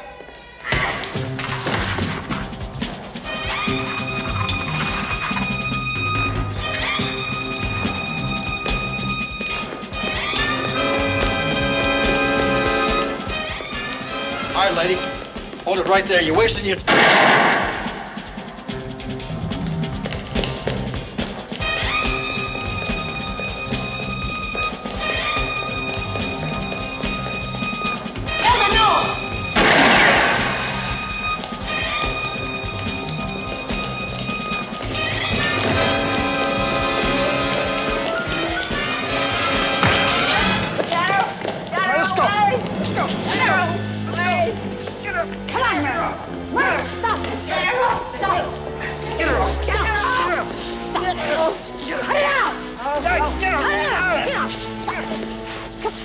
Go ahead, Pop. Go ahead. Stop it. You're lucky I don't want to kill you. Hey. Let's go. As okay as I can be. What's happened? No place to go. No man waiting for me.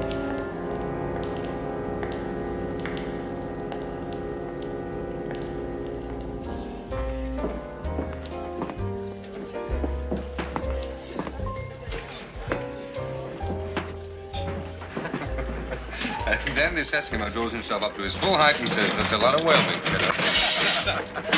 That's funny. That's very funny, Dan. Hey, how about a nightcap, eh? Excuse me, Mr. Markson.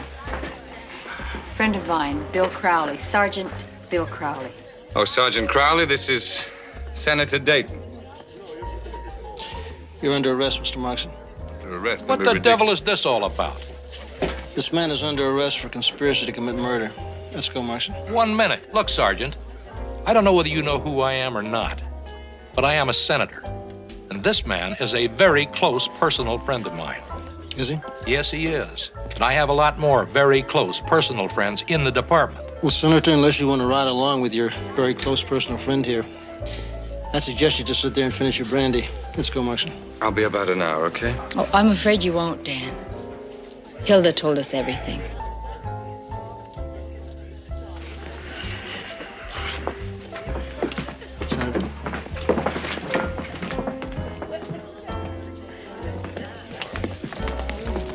That looks good. You know, I would buy your dinner if we didn't have to rush back and fill out all those reports. I knew you'd get out of it. I got news for you. Not we. They're your reports. I've got 4 days left. I gotta get home, pack those bikinis, and get to Scottsdale. Scottsdale? Hey, listen, kid. I can stand a little sun. What do you say I grab my bikinis and I'll go with you? William, when you spring for an all-expenses trip to Acapulco, then you go with me. First class. I don't look too good in a bikini anyway.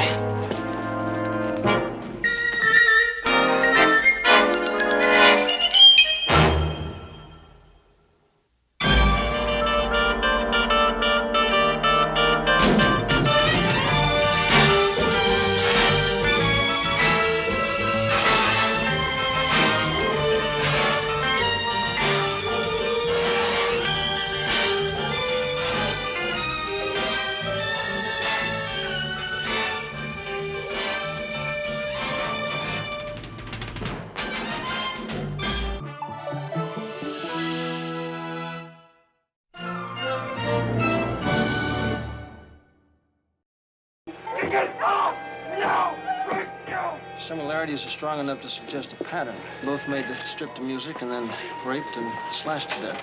All these terrible murders, this terrible tension. Hep, you'll be Mrs. Amy King. And act as bait for the rapist. That, too. That's a policewoman you got there with you. All right, break it in.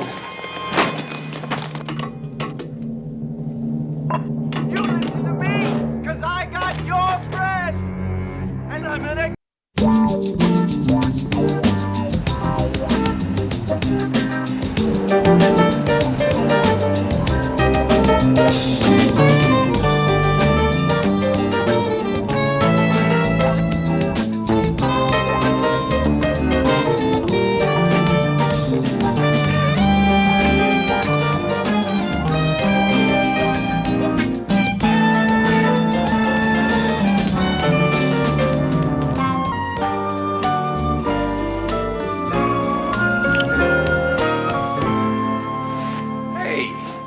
What's the hurry? Visiting hours aren't up yet. I've got things to do. Oh, listen. If you're planning a surprise party, don't make it too big. Okay? Ellie, thanks for these, and for being you. Now, don't get sexy. Tomorrow night we'll get sexy. Can I count on it? You can count on it.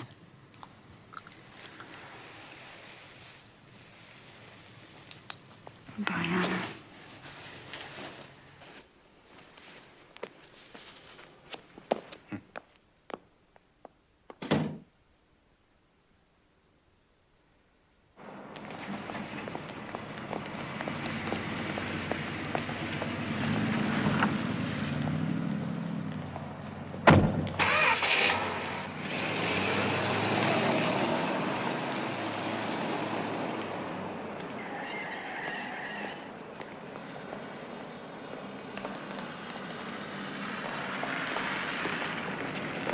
Well, now, last visit, huh, Miss Tarlow? Yeah, my husband's going home tomorrow. Why don't we just forget about it today? Sort of my way of saying, good luck to the both of you. Well, that's really very nice, but I want you to take it, honest.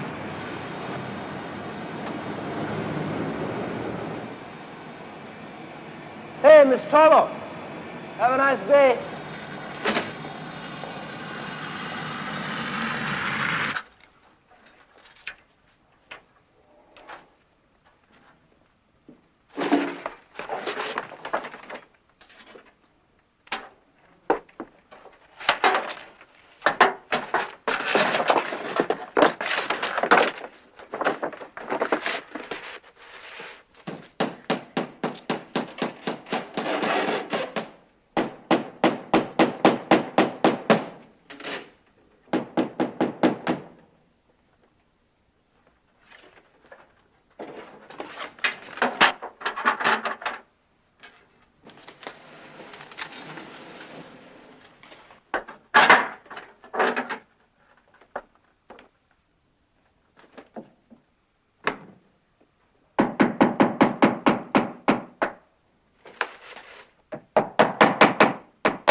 What do you want?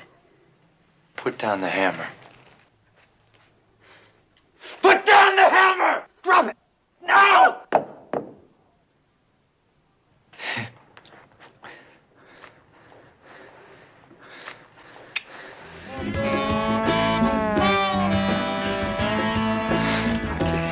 Dance. Come on, dance. Sexy. Come on. Sexy. Come on. Sexy! Yeah, that's good. Take off your clothes. Come on, take your clothes off. Take them off! Now! Don't stop!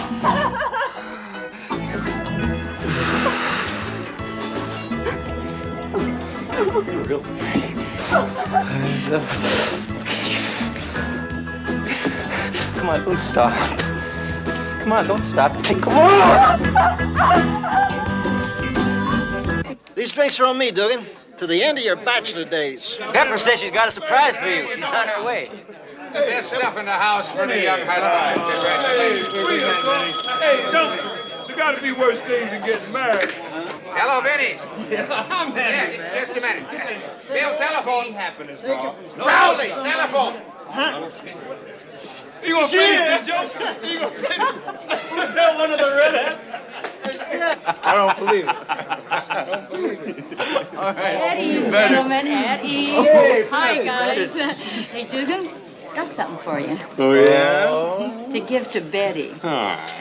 It's an old Peruvian charm for bride. That's really nice. That's one of those fertility symbols, I think. Oh, no, it's too late for that. Hey, Joe, Pete. Yeah, look, one life there for the lady. Let's just don't let anybody See you, Dugan. All right. I hope Betty's superstitious. Thanks, man. Okay, Bill, what is it? What is it? It ain't the redhead, is it? No. Hi, Pep. That was Marshall on the phone. He's got a 187. Victim's a female Caucasian, about 30. Found dead in her home a few minutes ago. Raped, slashed with a razor some 20-odd times. And her husband's a patient of Brown Memorial. Hey, wait a minute. The lady last week, what was her name? Anna Savelli. Right. Anna Savelli. Similarities are strong enough to suggest a pattern. Both women in their 30s, both of them had husbands of Brian. And apparently both made the strip to music and then raped and slashed to death. Wonder what kind of a freak we got this time. I don't know. I have no idea. Did your wife tell you about anybody? Did she ever mention anybody at all who was giving her a bad time, who was bothering her? Mr. Tarlow? No. I'd rather you postpone this until tomorrow. He's under heavy sedation, Lieutenant. And his wife is the second murder victim of a patient in this hospital within a week. Okay? 2 minutes. Your job, ours. Ain't always a lot of laughs, is it? Mr. Tarlow, please, just try to think now. Can you think of anybody at all? Anybody? Yesterday, she mentioned phone. A phone call? The phone rang. She said, hello. No answer. She said, hello again. Then a click.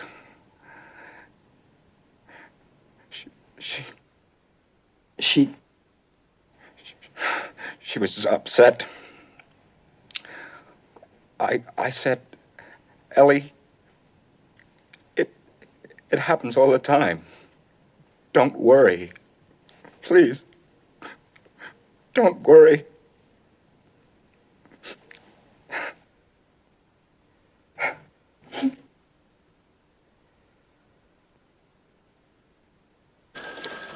Her instinct is right. Especially with a girl alone, you get so you can tell a phone freak when you pick up the receiver. Okay, we just got clearance to work inside the hospital. Bill will go in as a patient. Mr. Donald King, businessman, undergoing extensive tests. Yeah, only the top hospital administrators know about this thing. Our contact's Dr. Abraham Foreman. Pep, you'll be Mrs. Amy King, my wife. Do I have to? Well, it was a tough decision, honey. It was either you or Joe. Anyway, you're gonna pay me visits twice a day, regularly, afternoons and evenings. Now, I want you to really show yourself around that hospital. Get friendly with as many people as possible, pick up whatever information you can. And act as bait for the rapist. That too, yeah. Joe, you'll cover as an orderly. Likewise, picking up information. You know, I mean, mix it up with the personnel. So you've been in the files again, huh? Well, were you a medic or weren't you, man? Back to Bedpan Alley. Thanks a lot. Pete, you work on the outside with me. Right. I check in at 11 o'clock. Pep, you pay your first visit at 1. Oh, can I make it 2? I got a lunch date. Break it. With my sister. Oh, yeah. Well, I'll see you at 2.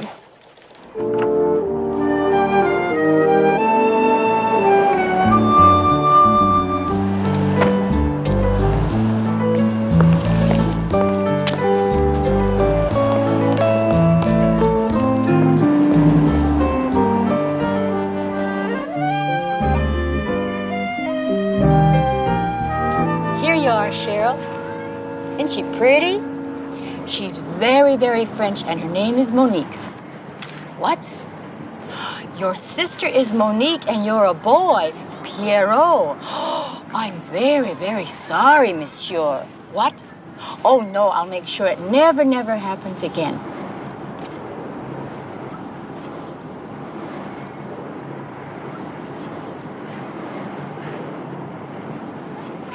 Now, how about having some lunch? Just you and me, and a butterfly or 2 if they want to come along. Look, apples and grapes. Dr. Curtis. Dr. Curtis. Please call 104 West.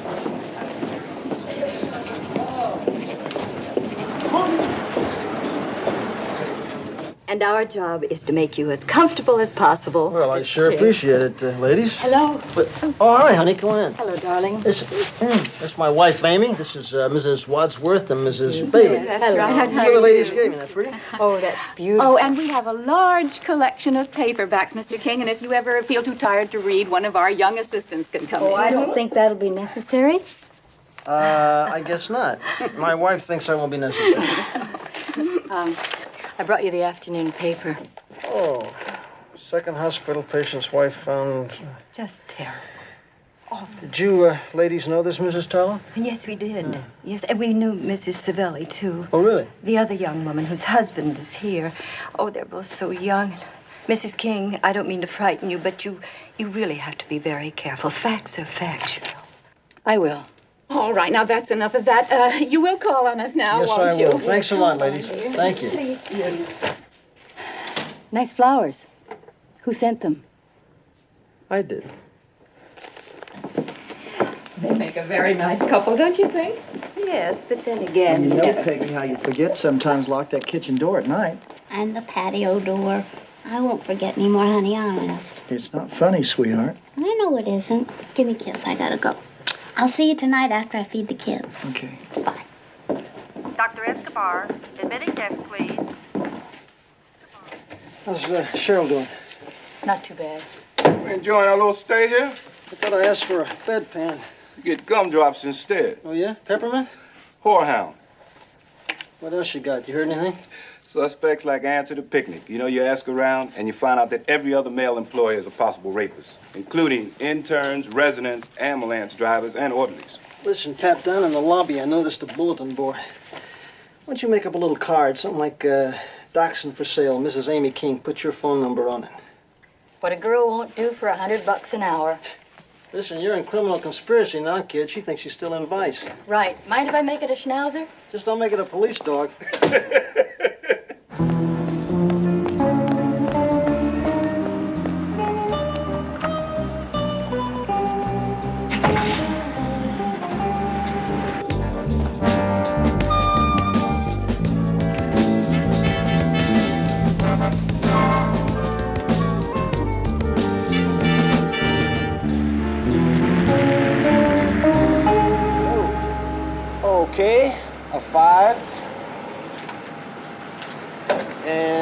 change. 1, 2. How's Mr. Lakes? Oh, he's better. He'll be going home soon, huh? Yeah, any day now. Yeah. 3, 4. Thank you. As long as he hasn't been in an accident.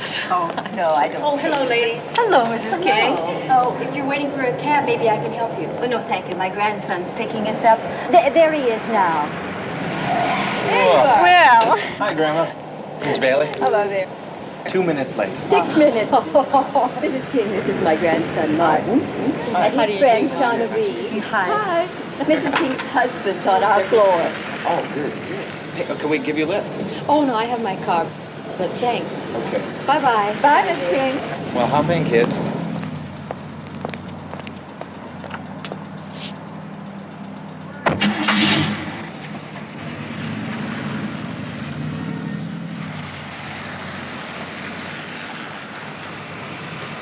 Thanks, Miss Amy King.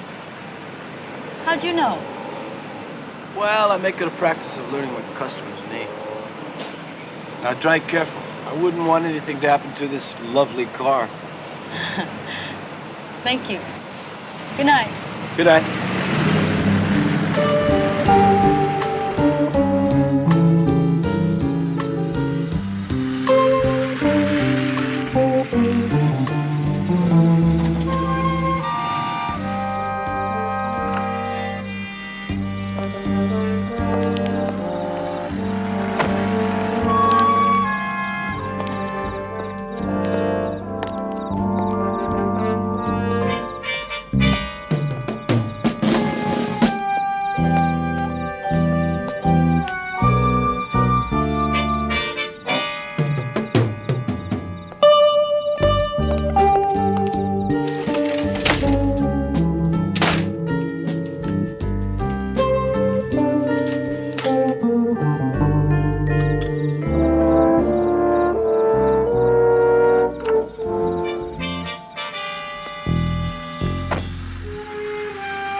Hello? Hey, Pep, Bill. Everything all right? Did you get that card up on the bulletin board? Everything's all right, and I put it up. Top left corner. Oh, by any chance, did you have someone keep an eye on the apartment? No, why? Oh, nothing, except I noticed. Noticed what?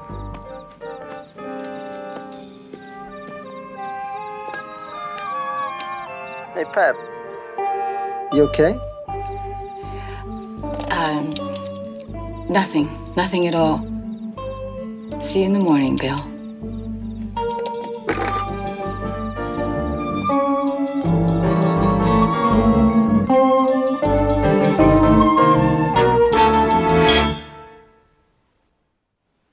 Brian Memorial, good morning.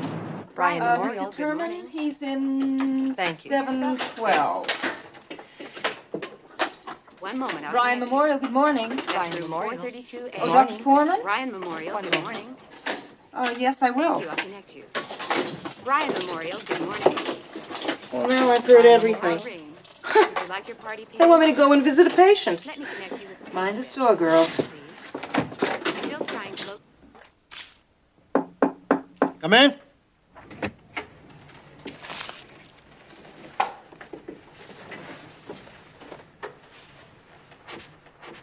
Mr. King, That's right. I'm Teresa Russo. The telephone operator? I'm sorry, Teresa. From the sound of your voice on the phone, I just was expecting an older woman. Mr. King, do you mind telling me what this is all about? Well, first of all, I'm not Mr. King. That's great. Oh, you're a cop. Teresa, 2 women have been raped and murdered. Patients' wives. Now, we think the man who did it may work here in the hospital. Well, what has that got to do with me? Well, you're a telephone operator. You hear things. I don't listen in. No, but you hear things. Yeah, well, naturally you hear things, but... Look, I'm not asking you to listen in, Teresa, but, well, let's face it. I mean, neither one of us was born yesterday, right? You're trying to con me. Teresa, that's really not my style. Look, I'm not a snoop, and I'm not a cop, and I just don't do that kind of thing. I'm sorry. Teresa, 2 women were murdered. E viva le donne, eh? What? Veramente, le donne sono cose meravigliose. I just said women are something else. Oh, no, I know what you said. But I thought that thing that you showed me said that your name was Crowley. That's right. You speak Italiano? Yeah, that's right. How come you speak Italiano? Well, I had this little grandmother that came from a town nobody ever heard of outside of Naples called Torre del Greco. You're kidding. You're kidding. Huh? Look, as my family comes from a town right across the way, Torre Annunziata. Torre Annunziata? Sì. Veramente? Davvero. Well, that's incredible. Non mi prendi in giro, eh? But I kid you.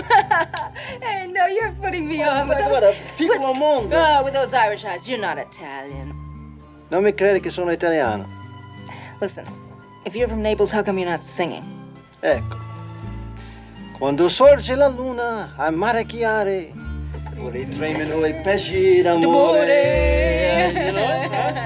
Che bella voce. Sì, canto come Mario Lanza.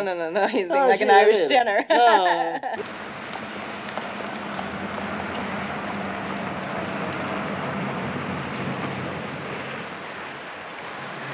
Morning, Miss Amy King. Good morning, Mr. Really want to know? Tit for tat. Good morning. Bill, Pep, Yeah, I'll be right out. got a name for you. Oh? Fred Asher. Who's that? Casanova of the parking booth. Big eyes for the ladies. Bad vibes? Yeah, kinky. Here, you want me, Bill? Yeah. The telephone operator's got a suspect for me, too. Dr. Gabriel Shaver, he's a resident here. She said he's been paying a lot of special attention to the patient's wives. So? So check him out with Foreman. What's that guy's name? Your Fred guy. Asher. Asher. I'll follow through on him. You get out there and mingle. Let the folks see you. Circuit. Right. Come on, let's move it. Get your tails in gear. Incipient peptic ulcer. And aggravating constantly. Ciao, darling. Try to hold it down to 98.6. Doctor says I'll be able to start playing tennis in a week. Oh, that's sensational. Listen, when you get back, would you bring me paper? Sure, honey. Dr. Curtis, please call 104 West. Dr. Curtis. Dr. Curtis. See ya. Please call 104 West. Not a chance. Are you sure of that? Of course I'm sure. Dr. Shaver was on duty both of the murder nights. Well, of course, I've heard rumors about him, but I've checked him out personally. He likes to pinch nurses. Call 125 West. Nobody's perfect. Doctor, I'm sure you understand we have to check out every possible lead, no matter who. Yes, of course. Tell me, when is all this going to end? All these terrible murders, this terrible tension. We're trying to run a hospital here. Now, that's difficult enough these days. Now we have to cope with frightened patients and their frightened wives. Doctor, I know the problem. Trust us, we are doing our best. And thank you.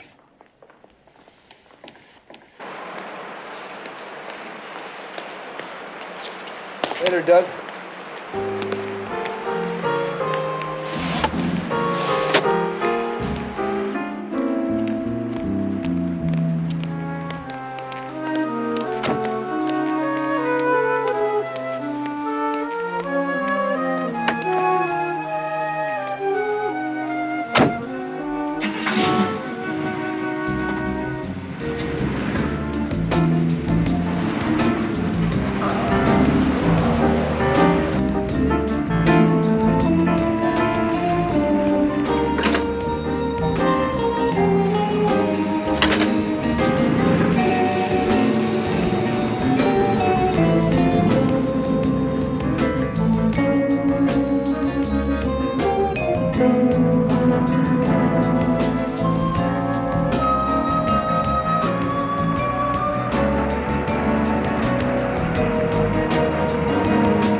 glad to hear that Mr. King's coming along. Thank you. He should be getting home soon. Good. You tell him we're disappointed. He never calls on us. Hi, Grandma. Hello, dear. Mrs. King? Martin. Well, good night, everybody. Good night. Good night.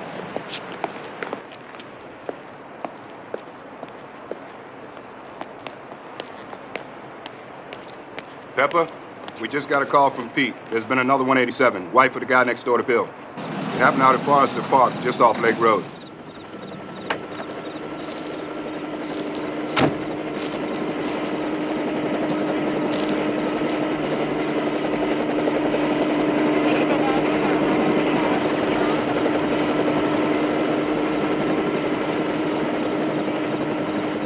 Hello, Pepper. Lou. Bobby, this pickup was closed.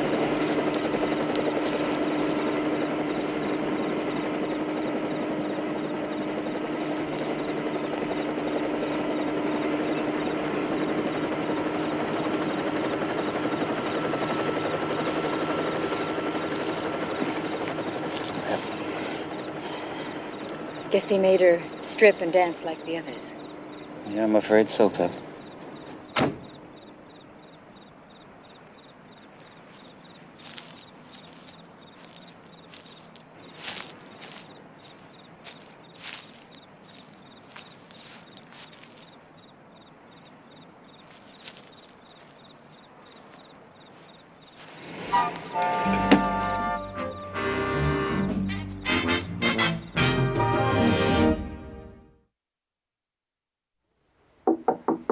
Listen, I want to see that lab report as soon as it comes in.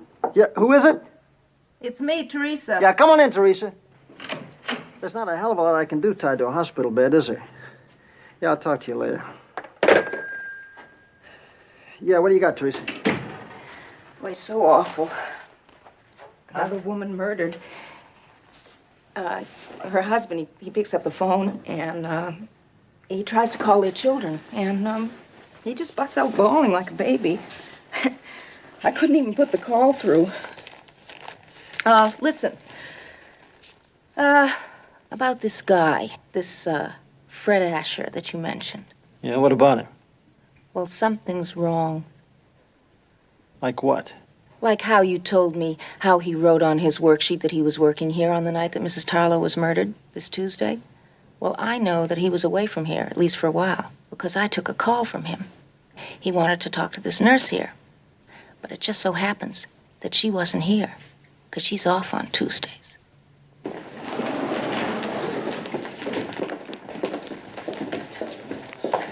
Sir, you're not supposed to be down here. Patients aren't allowed in the lobby. Yeah, I'm just stretching my legs. Well, would you please stretch them back in the nurse, direction? my wife left an ad up here. You didn't see anybody take anything off this board, did you? No, I didn't. Now, please, would you...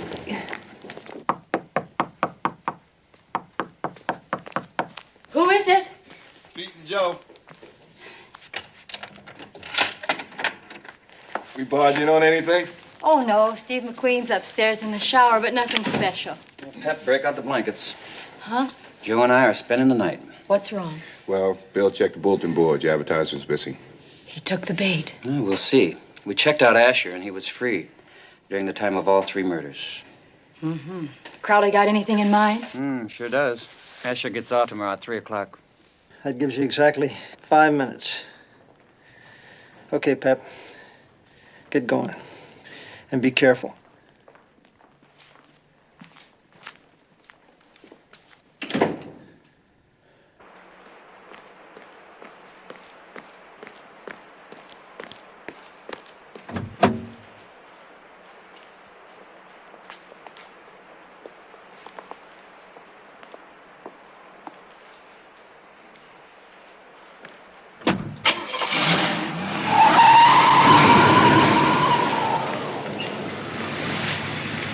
Well, hello there, Miss Amy King. Well, hello, Mr. Fred Asher. Are you waiting for someone? No, my car broke down. I just phoned for a cab. Looks like we've both got off work at the same time tonight. Well, I don't consider visiting my husband work. Oh, well, I mean, I didn't mean it like that. I was trying to be funny. I'm sorry. It's okay. Hey, why don't I drive you home? I'll tell Charlie in the booth to cancel a cab. Well, if it's not too far out of your way. Are you kidding, Michael? Great.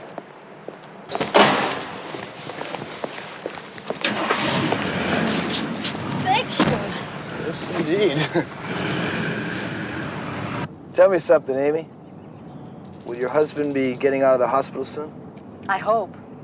Must be very lonely with him away like that.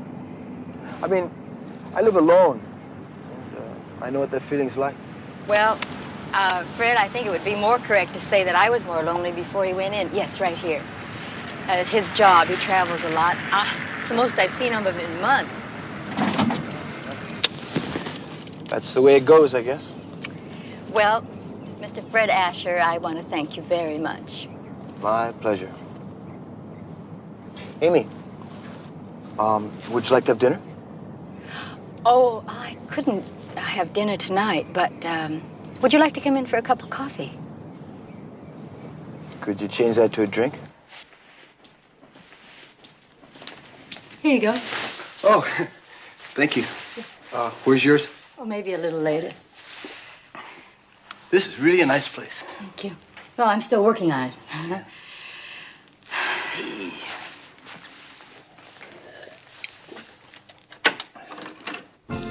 All right.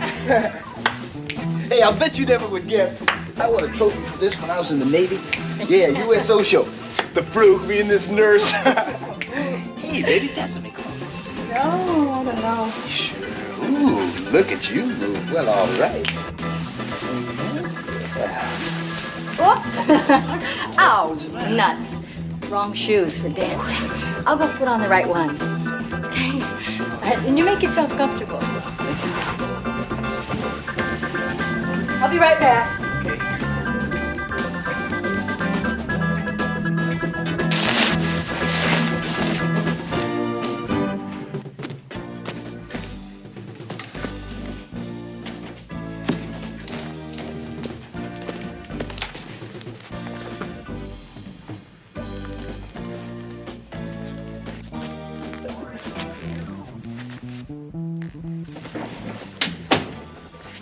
Thought as long as I was here, I'd see the rest of your place.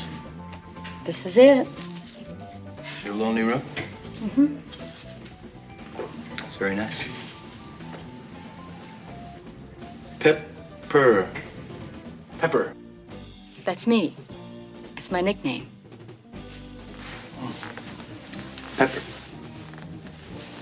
Is that what you want me to call you? Right now, you better stick to Mrs. Amy King. Whatever turned you on. That doesn't, sorry. Well, honey, we just met. You know? It takes time, doesn't it? I don't want you to do that. Don't, What's the matter, baby? What's wrong? I asked you for coffee. That's what I asked you to come up for. I don't want anything else. Amy, what's the matter? I don't want... I want you to stop. What the hell is that? Hey, rape? Murder? Come on, man, you gotta be kidding. The night of the 17th. Where were you, Asher? I told you I was home. You live alone? Yep. How about the night of the 24th? 24th, yeah, I was home again. You were supposed to be working that night. Well, I reported in that night, but I didn't feel very good, and I went home for a couple of hours. You go home yesterday? Yesterday, I got in my car and I went for a drive. Took off where? The desert. Alone? Yeah, I went alone. I had things to think about, you know? What kind of things? Personal things. You expect us to believe that? Yes! Okay, I've had it with you. Pete, book this guy an attempted rape. Turn her over to DA's. Hey, wait a minute. Hey, man. Hey, I could use a drink, you know?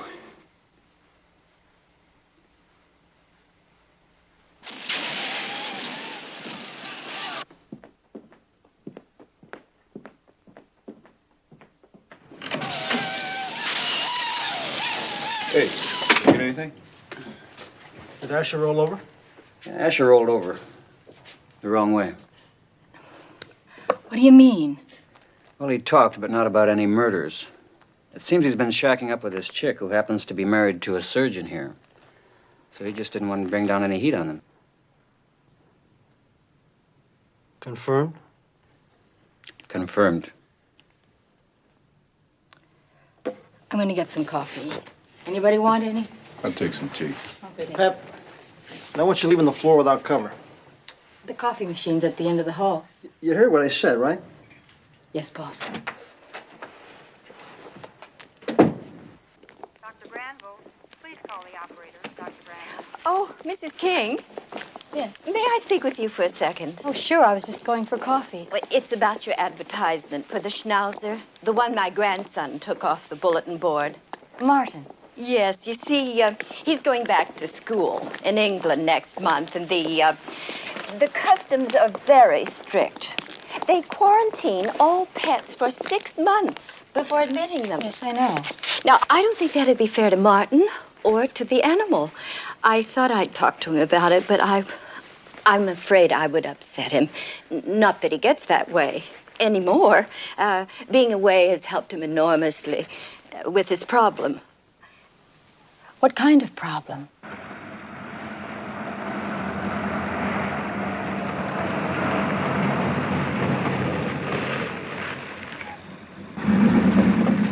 But I think that the best way to describe his problem would be to call it an emotional condition. It developed about the time that his father died of cancer. How long ago was that, Doctor? Oh, about 6 or 7 years ago. Did he die here at the hospital? Yes. And it was a doubly tragic thing. You see, Martin's mother, she was a beautiful young woman. I always thought unstable emotionally. She left, ran away with another man. Well, the boy suffered an emotional breakdown, became violent. Well, they sent him to London for psychiatric treatment. Yeah, Joe, Pete, alert all the men in the hospital to be on the lookout for the Wesbury kid. Try to locate the grandmother. Stay with her. Right.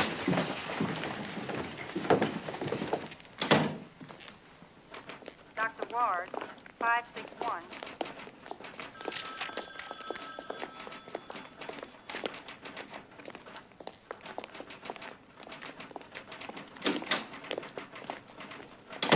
The discovery of that fact should bring about a major revolution in the concept of man and the universe. But is there such a thing? Excuse me, Mrs. Bailey. Do you know where I can find Mrs. Wadsworth? Edith? What? She's probably helping in one of the patients' rooms. Is something the matter, Mrs. King? Probably not. The kid's here. In the hospital? The garage attendant spotted him about 10 minutes ago.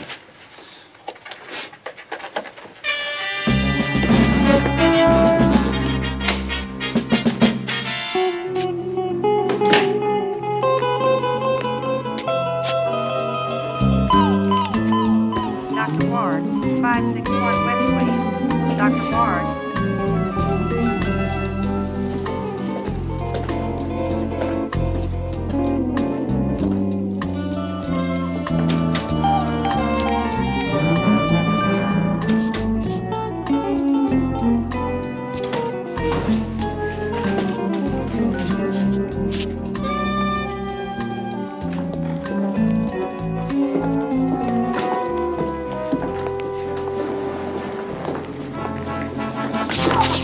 Sound, or I'll slit your throat. Dr. Jackson, outside call. Now you just be real quiet, okay? Just real quiet.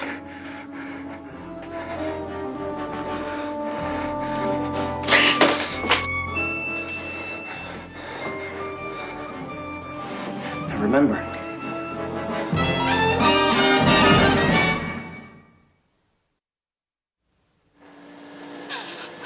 be quiet.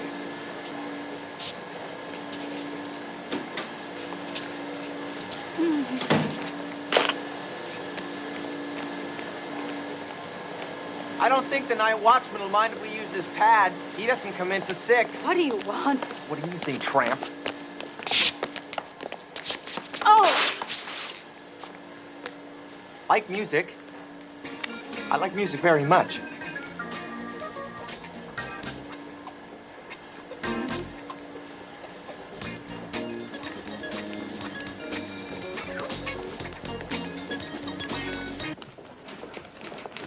Mrs. Wadsworth. Yes. Have you seen my wife in the last few minutes? No, I haven't. What about your grandson? Have you seen him? No, why? Stay with this police officer, Mrs. Wadsworth. I'll have to explain later. But Mr. King... I'll explain later.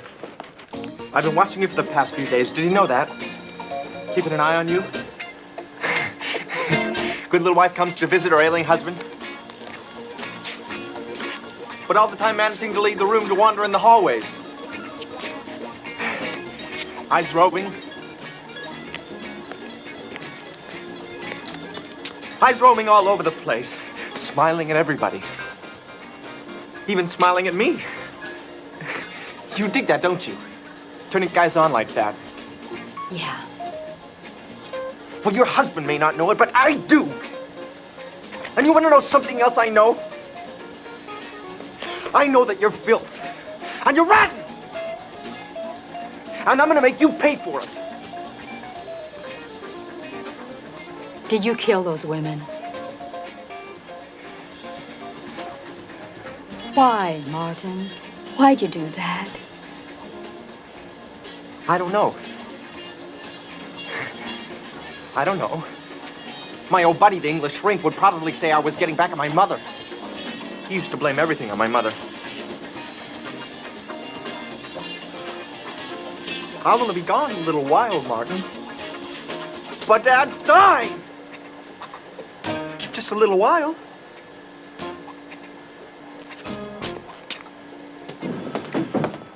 Hey, Bill. One of the interns just found us on the elevator and stretched and slashed. Our nurse said she thinks she saw him on the elevator. And she said it was going up. Pete, get some special equipment in case we need it up there. Right.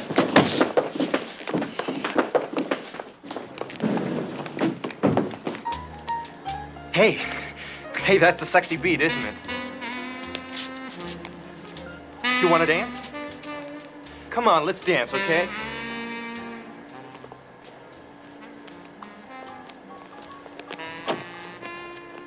I said dance! Martin! Police! Open up! Come on, Martin, open up. I see you back there. Martin, that's a policewoman you got back there with you. Now, don't compound your problems. Let her go. Martin! Come on. All right, break it in.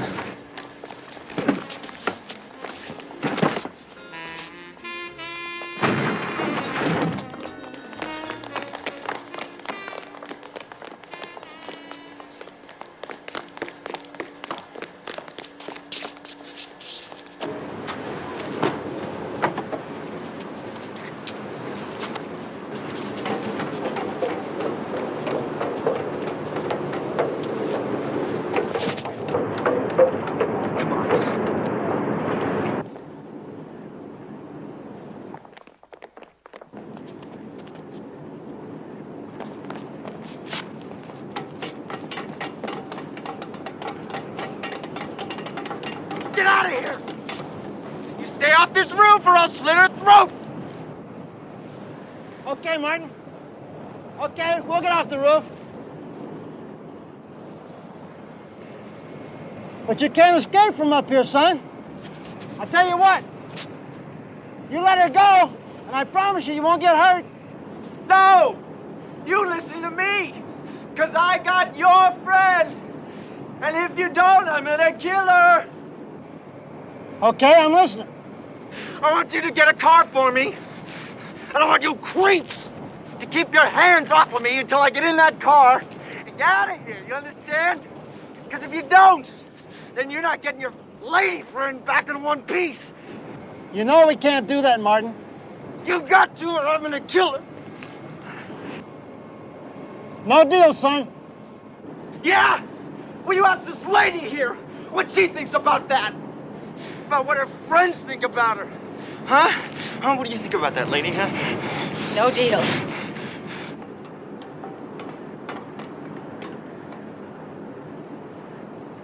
Now, I want you to listen to me, son. Listen, we just want to help you. We don't want to have to hurt you or kill you. We just want to help you. You're sick and you need help. Help me? Help me? How?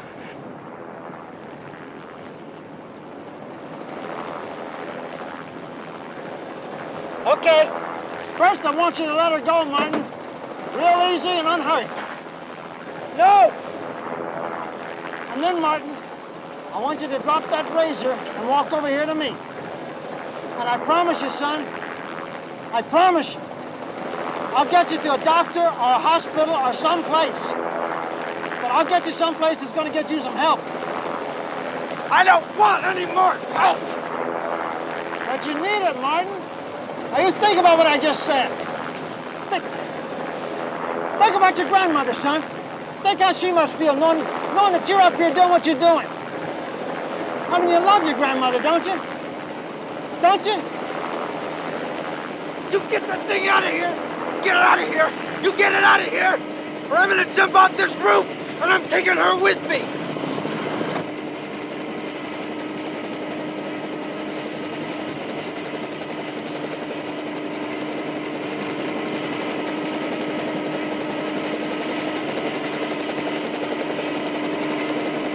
Get it out of here, or I'll go! Okay, son, we'll get it out of here. That chopper the hell out of here, will you? It'll take a minute, but we're getting rid of it. Air 3, get that chopper out of here. Get it out now.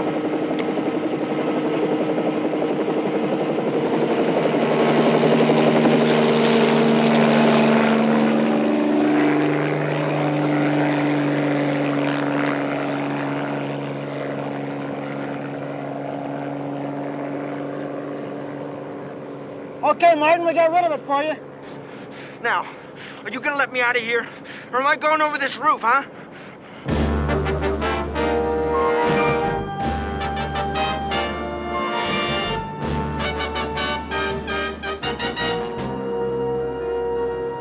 Pepper? Now!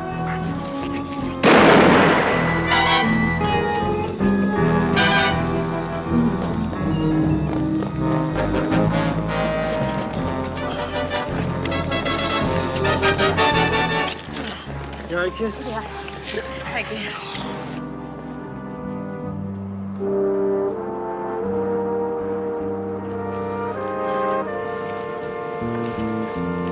Okay. Yeah. And hang on to this till we put in for a new Dior or Chanel or... How would you like a Balenciaga this time? And all that good stuff. No jokes. Please, not now. No jokes. Thanks a lot, guys.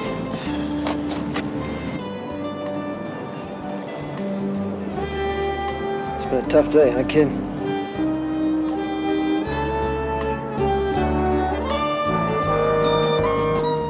Well, it goes with the territory.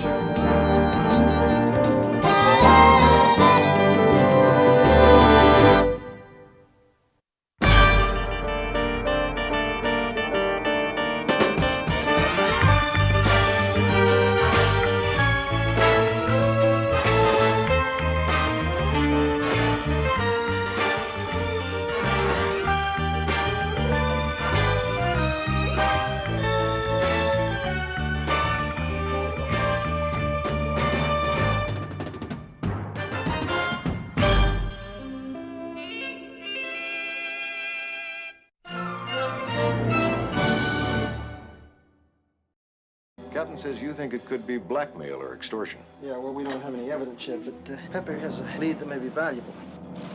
She's been withdrawing large amounts of money from the bank, and she won't account for it. Are you being blackmailed? I met with him a few times. Went to his place. And that's when he told me about the pictures. Horrible pictures. Well, I don't have any more money. He's got a policewoman aboard. I don't want any shooting.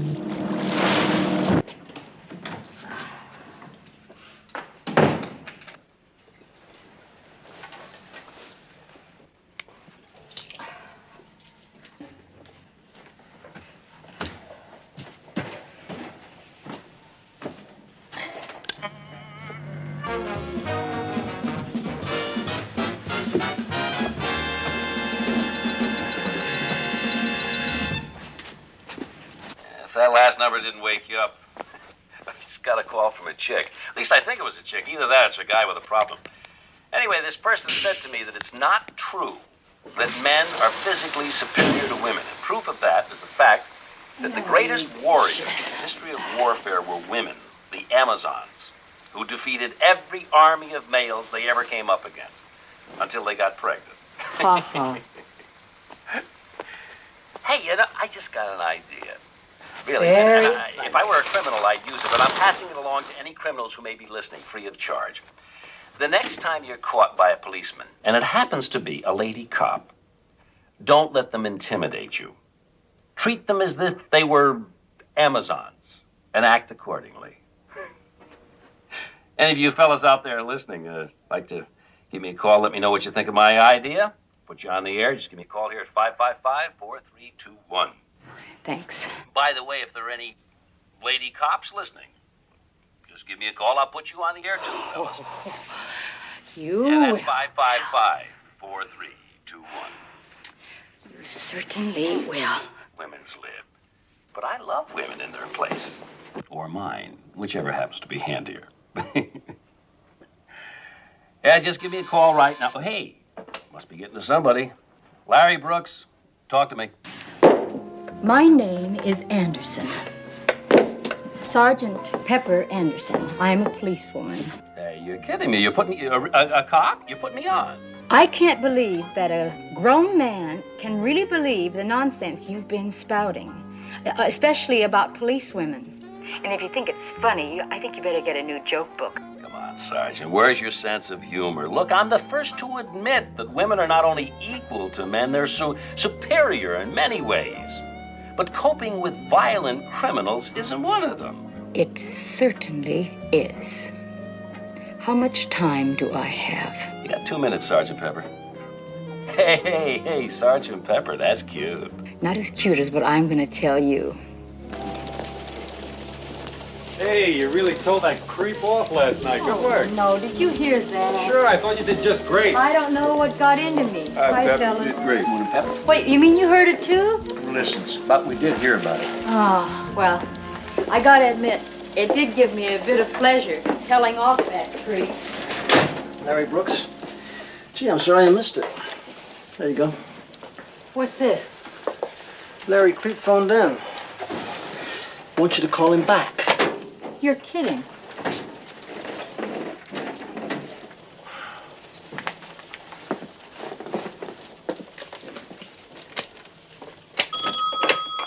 Speak to me. This is Sergeant Anderson, Mr. Brooks, returning your call. Still mad at me, huh? How can you tell? What do you want? I'll tell you when I see you. See me? Why? You always carry your 45? 38, Detective Special. Look, I want to see you. How about having lunch with me tomorrow? 1 o'clock at Fouquet's at the Marina. Ever been? Fouquet's. No, I've never been there. If you want to apologize right now. All right, look, I apologize. Say, I want you to be a guest on my show. I have said all I want to say. Fouquet's. Come on, Pepper, please. I want to see you. They make a fantastic peanut butter sandwich there. Okay, Mr. Brooks. It's a date. 1 o'clock tomorrow. Great.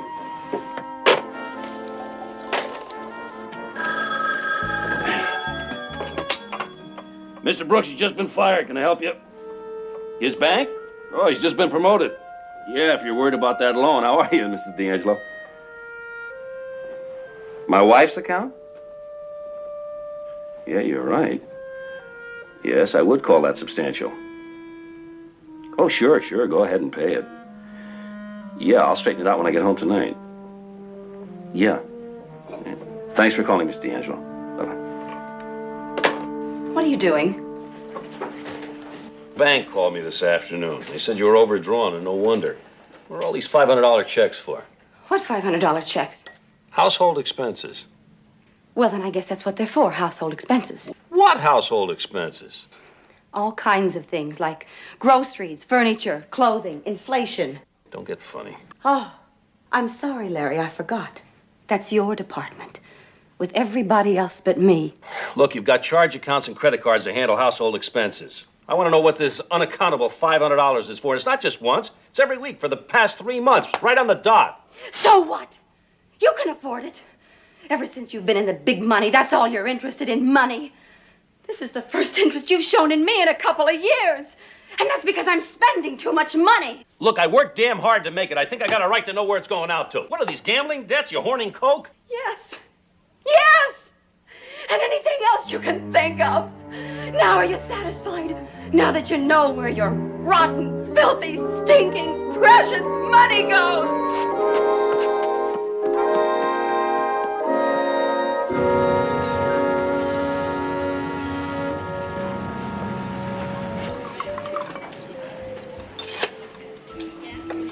Still mad?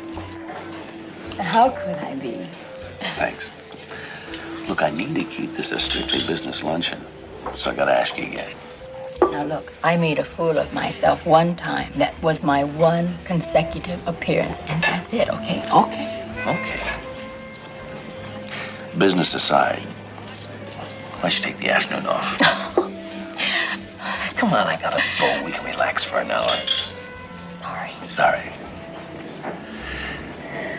How about having a drink with me later on? Now, the reason I accepted your luncheon invitation was to show you that I'm not always that obnoxious. Besides, I don't get involved with married men. Very happily married man. Really? It's just when I meet somebody, guy or gal, that is on the up and up, more than usual, I want to spend some more time with them. More wine? Speaking of marriage, I got this friend. He's really got a problem. Hey, come on. You're talking to a cop, remember? Yeah, it's me. Old, happily married's got a problem. Yeah, it's a situation I don't know how to handle. My wife, and I do love her very much, really. But she's been withdrawing large amounts of money from the bank and she won't account for it. I thought at first she might be covering gambling debts or buying dope, you know, but neither of those things are her. Well, you think, a man? That happens. No way. She's still young. She's very attractive. She can get any guy she wants without paying him. Yeah. I know this is not a cop thing, but maybe... That's okay. Here I am dragging you into this. I don't mind.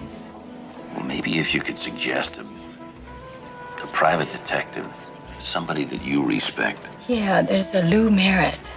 He's in the book. Thanks. Care for more wine? Oh, I gotta go back to work. Are you kidding?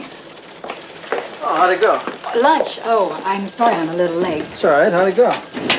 It was fun. It was real nice. It was even nicer than nice. It was bittersweet nice. He's a real guy. Oh, he's not such a creep, huh? Well, he's not as much a creep as I thought he was.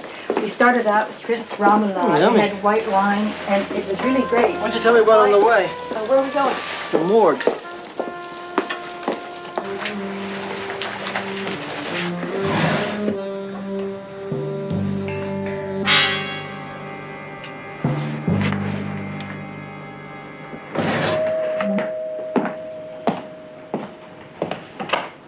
Kathy O, come on in.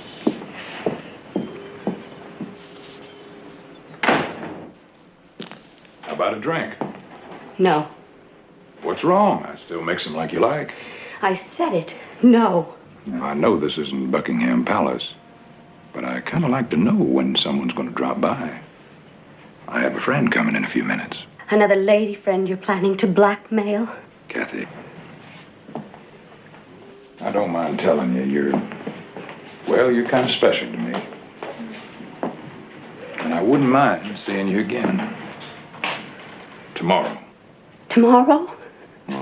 So you can take more disgusting pictures of us? I want them destroyed. I know what you're thinking. She's here. And she's supposed to be giving me another big, fat envelope filled with money. Well, I don't have any more money. And there isn't going to be any more. I'm overdrawn at the bank, and my husband found out. And did he find out why? Oh, no. But I'll have to account to him from now on for every penny. Well, you'll think of something. I have. That would be pretty dumb, Kathy. But you're just dumb enough to do it. So I don't think I'll call you. Where are you going? To get your pictures. And the negatives. Out of that desk. Kathy? Hi, Loretta. Miss Brooks up yet? I haven't heard her shower. Got any coffee? Oh, you know there's always hot coffee in this house, Mr. Brooks. Yeah. How'd the lecture go? Oh, fine. Fine. Just fine.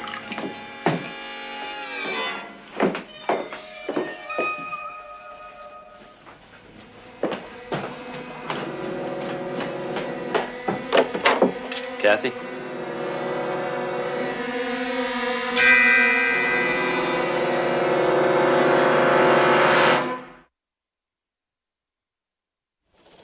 No, according to the autopsy report, suicide is ruled out. The deceased was right-handed. The entry wound was on the left side of the head.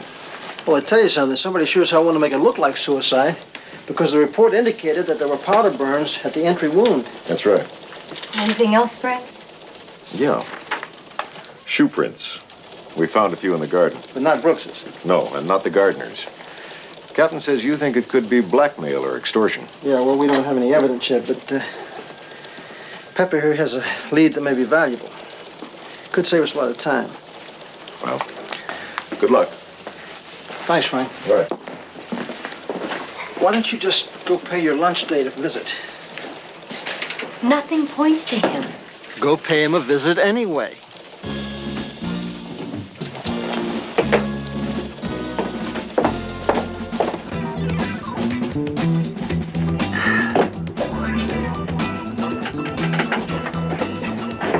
Hi. Hi.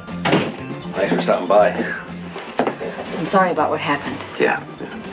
Have a seat. It's in the bleachers, but it's the best we have. Thanks. Yeah, Stacy wanted me to take some time off, but what would I do? Just sit around wishing I were dead, too? At least this way it keeps my mind off it for a little while. I'm here officially, Larry. Coroner's report? Yeah, I have to ask you a few questions. And death caused by person or persons unknown. I couldn't believe it was suicide. The medical examiner put the time of death at about midnight Tuesday. Where were you then? I was up in Belleville. That's about 150 miles north of here. Mm-hmm. Doing what, Larry? I was delivering a lecture on radio broadcasting at State Teachers College. At midnight? On the afternoon. There was a reception afterwards at Dr. Lindstrom's. He's president of the college, Dr. Eric Lindstrom. Afterwards, I was too tired to drive back, so I checked into a motel. I drove home the next morning and found Kathy. What motel was that? The only one up there, the Belleville.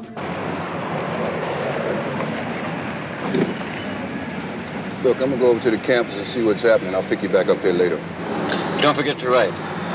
Just take care of the business at hand.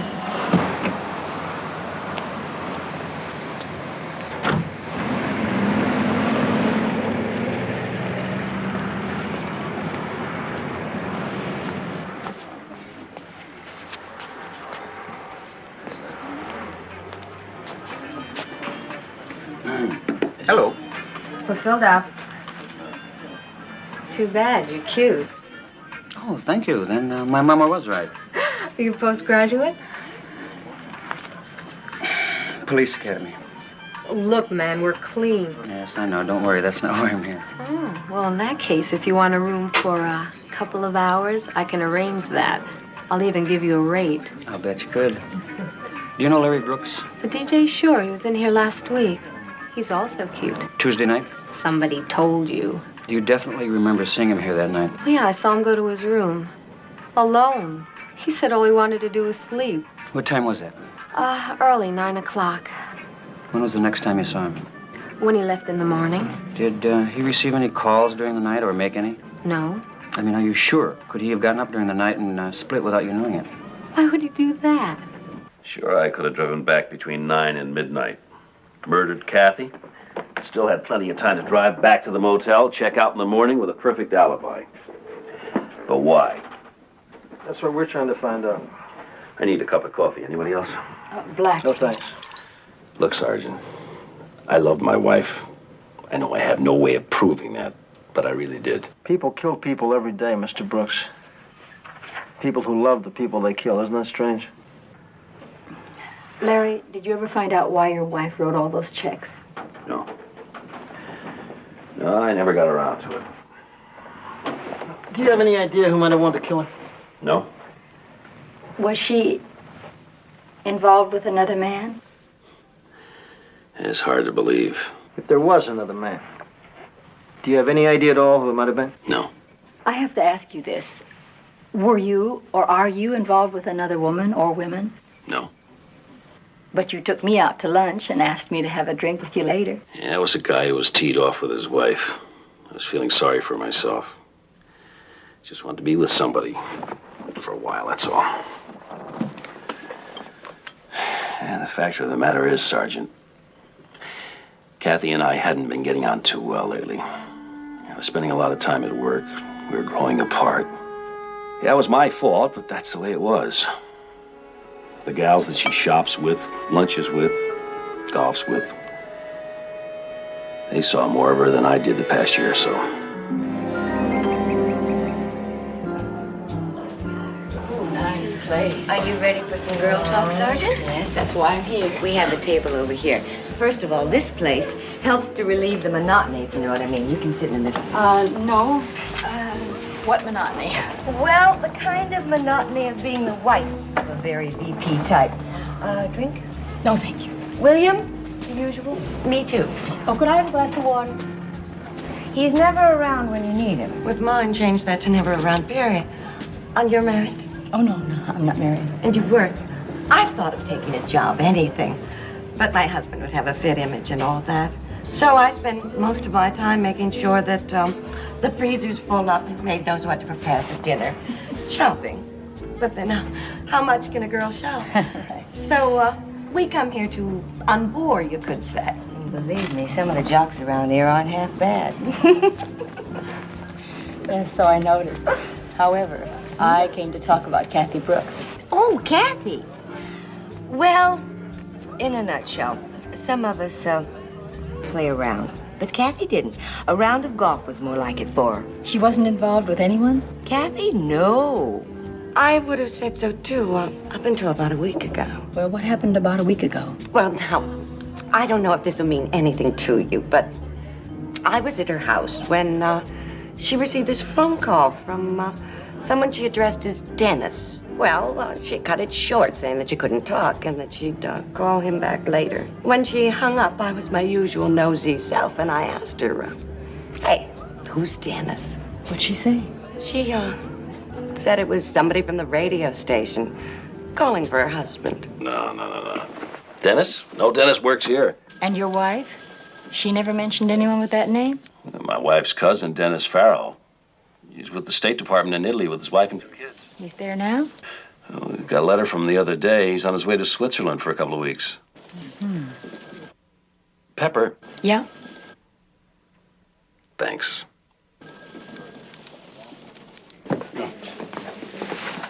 Stand over there. Let the sergeant take a good look at you. Who's that, Joe? Tommy Thompson, burglar. And a damn lousy one at that. Broke into the house next door to the disc jockeys last night. Brooks? Brooks. But the people came home and surprised him. So he broke a vase over the owner's head. But the owner had a thick skull. And his ID was enough to identify a pal. What am I doing down in homicide? I didn't kill him. No, you didn't kill him. But I'm quite sure the sergeant here would be very interested in what you were doing next door. Next door? I didn't do nothing next door. He didn't do nothing next door. But leave the shoe prints that we found last night. Identical to the shoes he's wearing right now. You want to tell us about that, Tommy? My shoes? Huh? You want to tell us about that? Huh? I was never in there. Well, how come your shoe prints were found outside the window? Okay. One night. What night? What night was that? Monday or Tuesday. Was it Monday or Tuesday? I I think it was Tuesday. You think it was Yeah, I was Tuesday? climbing in the window, and somebody drove up and scared me off. Yeah, they drove in what? A car? Yeah, a car. What kind of a car was it? I don't know what kind of car. It was late. How late was it? I think about 12 o'clock. About 12? Yeah. And someone got out. Was it a man? Huh? A woman? I didn't stick Was it one around. I person didn't or stick two? around to see, man. I just split. Oh, wait a minute. You got frightened enough by a car, which you can't even describe when somebody got out. You know, it was a woman or a man or one person or two people. So you believe that? Hell no, I don't believe it. I don't believe it either. Wait, it's Tommy. the truth, and y'all want me to tell a lie and say I went in that house and killed that woman. What woman? I didn't say anything about no woman. I didn't say anything about no woman. What woman, man? How did you know there was a woman killed, Tommy? It was it was in the paper and on the TV. Was it? Wasn't it? Was it? I don't think it was on the TV. Huh, Tommy? Huh? I don't know. I might have. I drink too much, and sometimes I get these blackouts, and when I wake up, I don't remember nothing.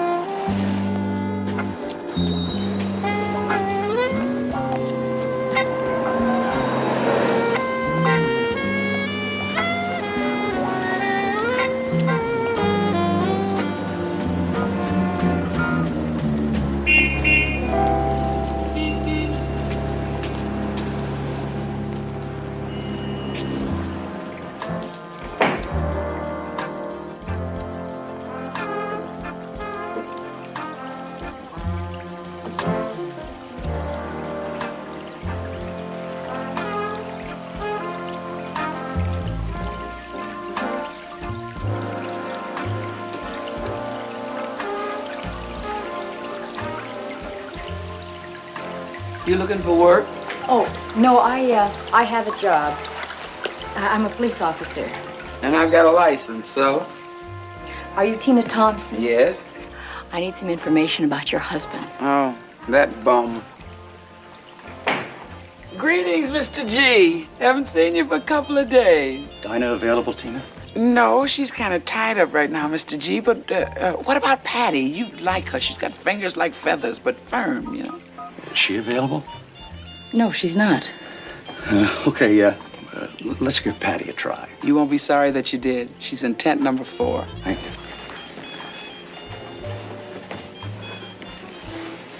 Tent number 4. Business. About your husband. You know he's in custody. What's it for this time? Burglary, assault, suspicion of murder. Murder? Oh, he finally hit the jackpot. I always knew he would. I just thought it would be me. You mean he's tried to kill you? Like clockwork. Cuckoo clock. He says he gets blackouts. Blackout, DTs, you name it. He's a wino. One whiff of the grape and he's liable to do anything. Well, Mrs. Thompson, can you possibly remember what time he came home last Tuesday night? Last Tuesday night? I haven't seen that bum in a month since he broke open my piggy bank. Excuse me. Alley's Paradise, where every man is a sultan. Who?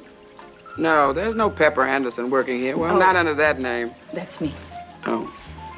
Thank you. Hello. Pepper? Larry, I called your office, and when I told them it was kind of important, they gave me this number to call. I'm at home right now, and I was going through some of Kathy's things, and I came across a piece of paper with initials on it, DG, and a telephone number. DG. Dennis. Maybe. I was going to call the number myself and find out who it was, but I figured I'd let you people handle it. Okay, Larry. Thank you. Bye-bye. You know, darling, if you ever want to give up that badge for a little more interesting work. Thank you. I'll remember that. Thank you very much. What a waste.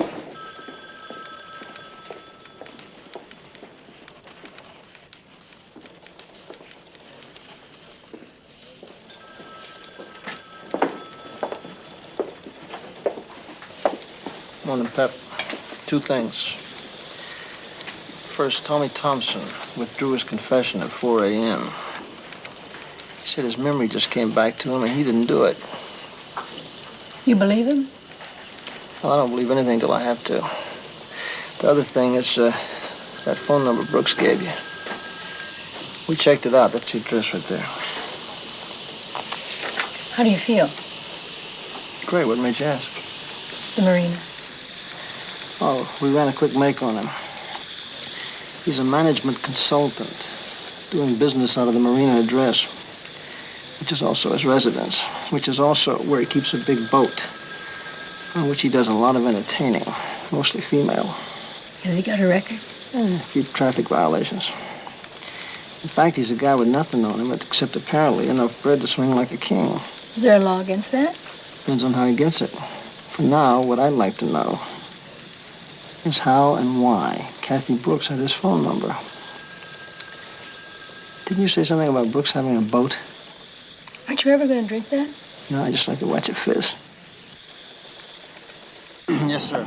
Okay, get my bow line, will you, pal? Yeah, sure. Oh, boy.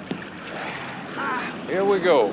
Give me a little shove off now, will you, buddy? Okay. All right. Thank you very much. Yes, sir. Have a nice day. I will, you too.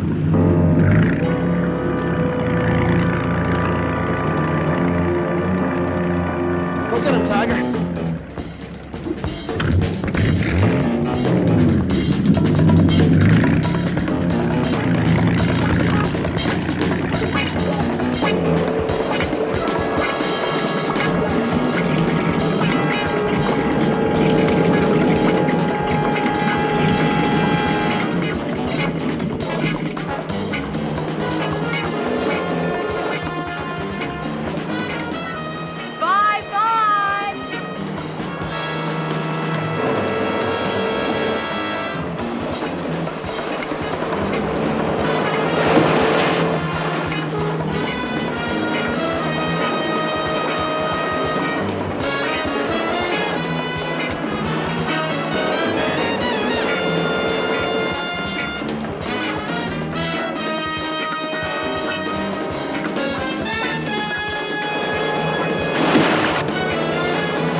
What's the trouble? Oh, hi. I don't know. It just went dead all of a sudden. I can't get it started. I'll come aboard, see if I can fix it. Oh, gee, fantastic.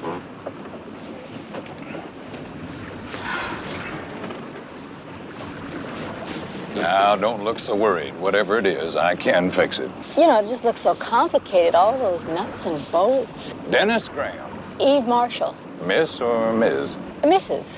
Figures. Look, maybe I better give you a tow into the service station. Sorry about this. Oh, it's not your fault. But boy, is my husband gonna love me tonight. Say, my pad's right here at the marina. So while they're working on her, come on up and have a nice, cool drink. I happen to make them pretty good. You got fresh limes?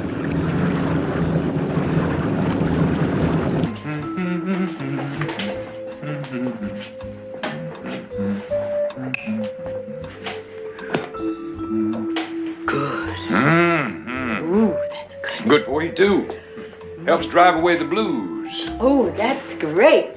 Except I'm not feeling blue. Oh, now, come on. That boat of yours doesn't get fixed fast. You're not going to really enjoy telling your husband about it tonight, are you? Oh, my husband is a very understanding type.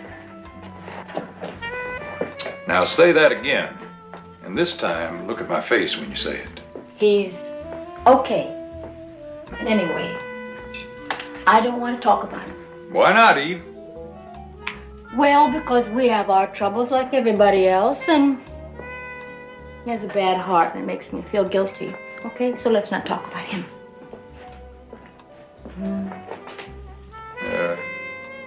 His bad heart. How does that affect your marriage, other than that?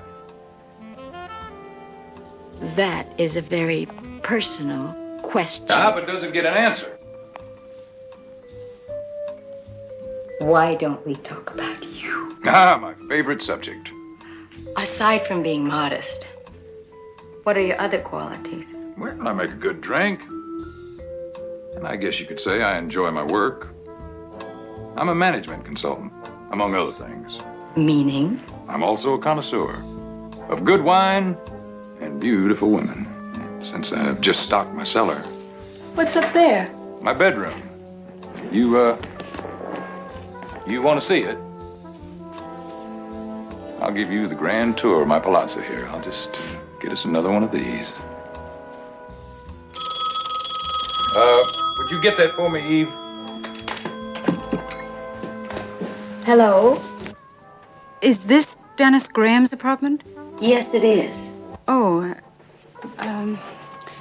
is he there? Will you tell him it's Mrs. McClung? It's a Mrs. McClung. Not to worry. It's just the landlady. Hello, Linda. Listen, I can't talk just now. Because I have someone here and I'm busy. Bore. Hello. Mr. Graham? This is Bill Jensen down at the dock. I'm a new fellow working down here. Yeah, we just found somebody on your boat. I don't know what that means, but maybe you better come down and check it out. Breaking into my boat. Emergency? Yeah, indeed it is. Indeed it is. Someone's breaking into my boat, but I'll be right back. My boat. My boat. What do you mean he got away? Well, I'm just about to call the police, Mr. Graham. He just got away from me, that's all. Well, who was he? I don't know. What did he look like? Just an ordinary-looking guy, nothing special. I tell you something, I think you ought to check your boat out. Just to see if he did any damage or took anything, you know what I mean? Yeah, all right. I'm sorry, Mr. Graham. Yeah, it's all right. It's all right.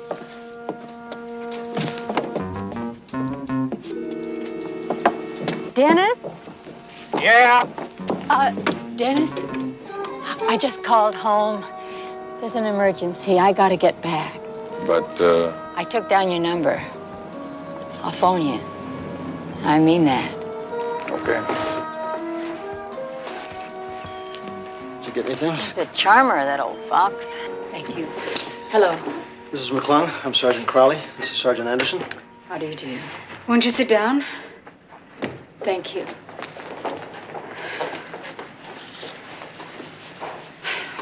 Now, what's this all about? Maybe about you, or rather, you and Dennis Graham. I don't know anyone by that name. Same voice. I think so. What are you talking about? What is this? I was at his apartment yesterday when you phoned. Is this Dennis Graham's apartment? Is he there? Will you tell him it's Mrs. McClung? Do you want to tell us about the two of you, ma'am? I said, I don't know what you're talking about. Let me explain something to you, Mrs. McClung. There was another lady, maybe you read about her in the papers. Her name was Kathy Brooks. She's dead. Somebody killed her. Now, we think somebody was blackmailing her and for some reason murdered her. Dennis? Maybe. Is he blackmailing you? Is he blackmailing you, Mrs. McClung? We know that you're married, that you have a husband. Oh, God.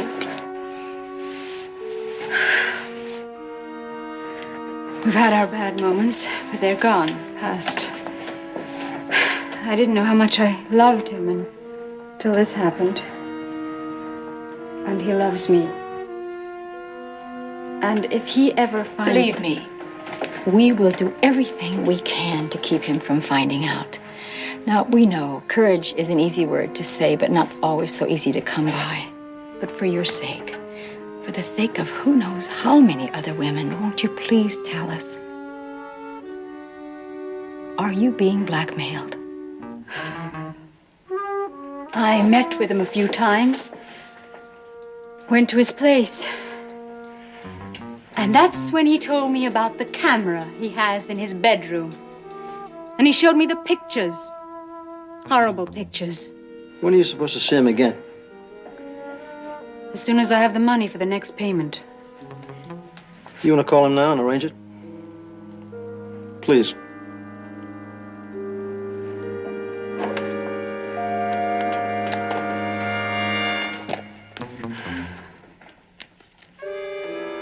Oh, that's not it.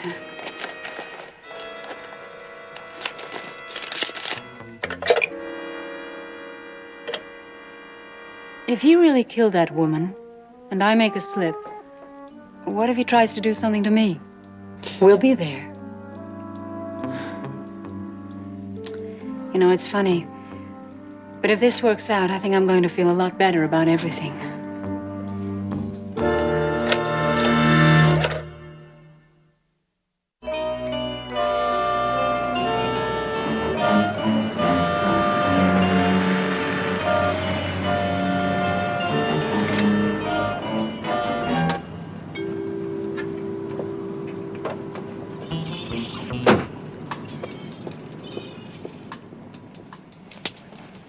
Pigeon approaching coop. It's open.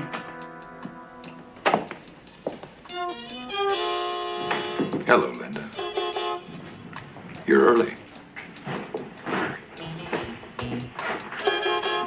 Maybe I couldn't wait to give you this. There's no rush. How about a drink? All right, a glass of wine. Claret, will you? Yes, if you have it. For you, I have it. Very nice, too. Here it is. Another payment for my sins. It wasn't all that bad, was it? Take it, Dennis. You want it, don't you? Linda, come on. There's no rush. Take your hands off me. In that case, I'll take your money. Police officers, Graham. What's this all about? Eve. I'm a police officer. You're under arrest for extortion and suspicion of murder. And the last time you saw her was Tuesday afternoon? Yes. Afternoon? Yes.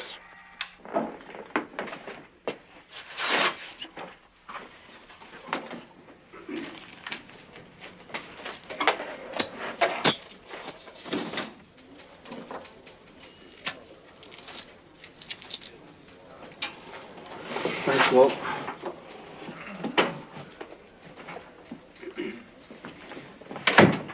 Yeah, now, then what happened?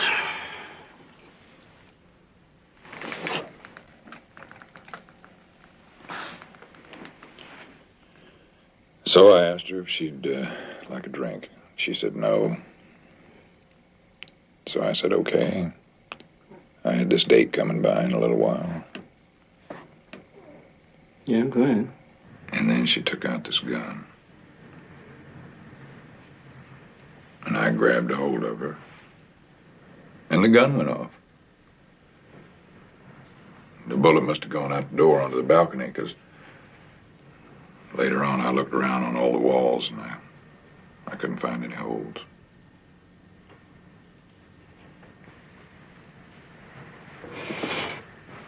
Yeah, go ahead. What happened then?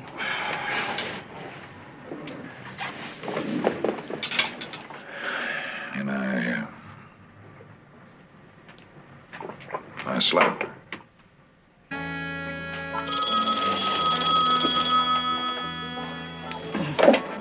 Hello. Pepper? Larry. Hi, Larry. I just heard. You got him. Well, we think so. Thank God. You know, Pepper, when this whole mess is really over with, I'd love to see you again. If that's all right with you. Well, sometime, Larry, sure. You name it. Well, I don't know. Why don't you phone me and we'll see. There's someone at the door. I'm expecting guests. Bye, Larry.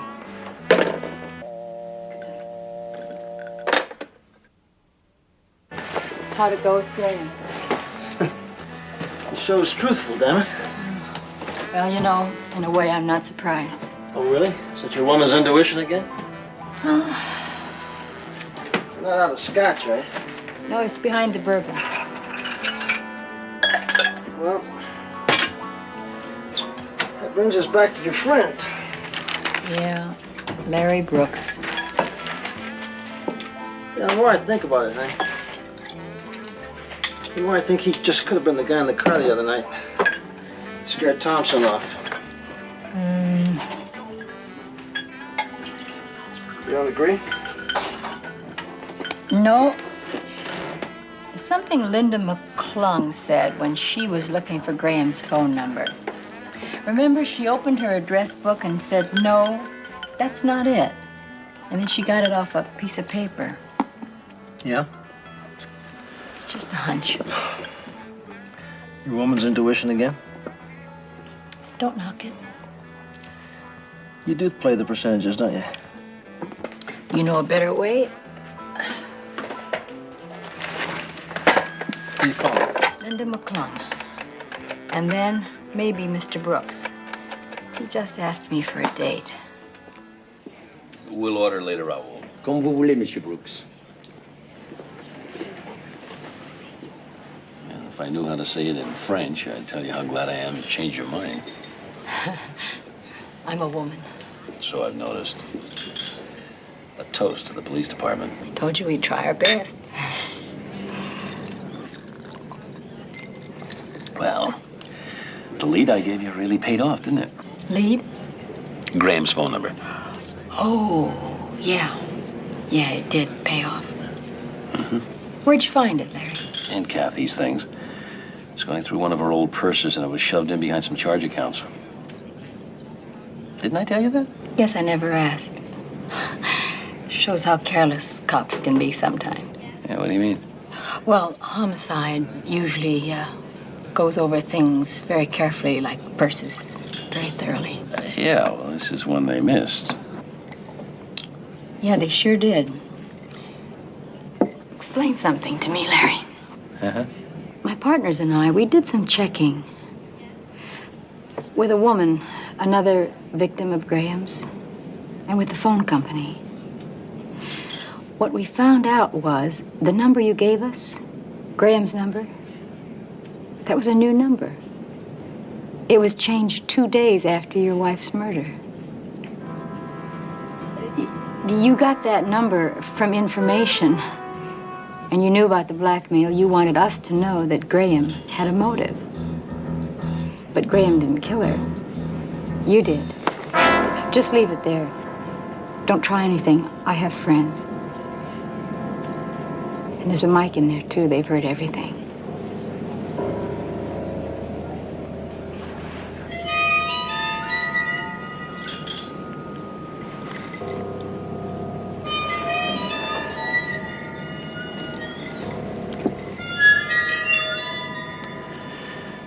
Okay. Your friends know where I have this aimed. Why did you kill her? She was a bum. A slut. She did things with him, everything. How did you find that out? I was trying to call her all day from Belleville. She wasn't in, so I decided to come down and check it out. As I got to the house, she arrived. I asked her about it. She confessed the whole thing. She got hysterical. She told me she had gone to see him to kill him. She showed me the gun. But instead of killing him, they made love. I went crazy. I didn't mean to. God, I didn't mean to.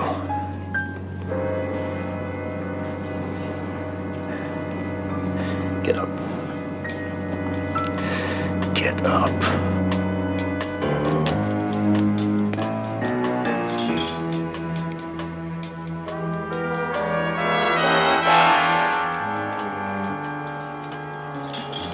Don't.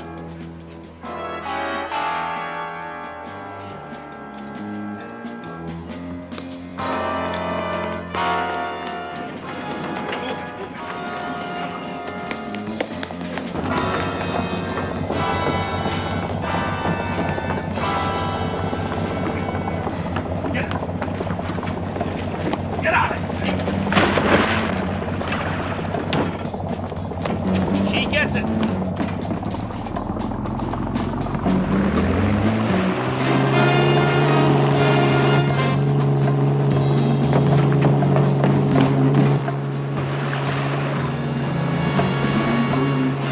And remember, he's got a policewoman aboard. I don't want any shooting.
Thanks, guys.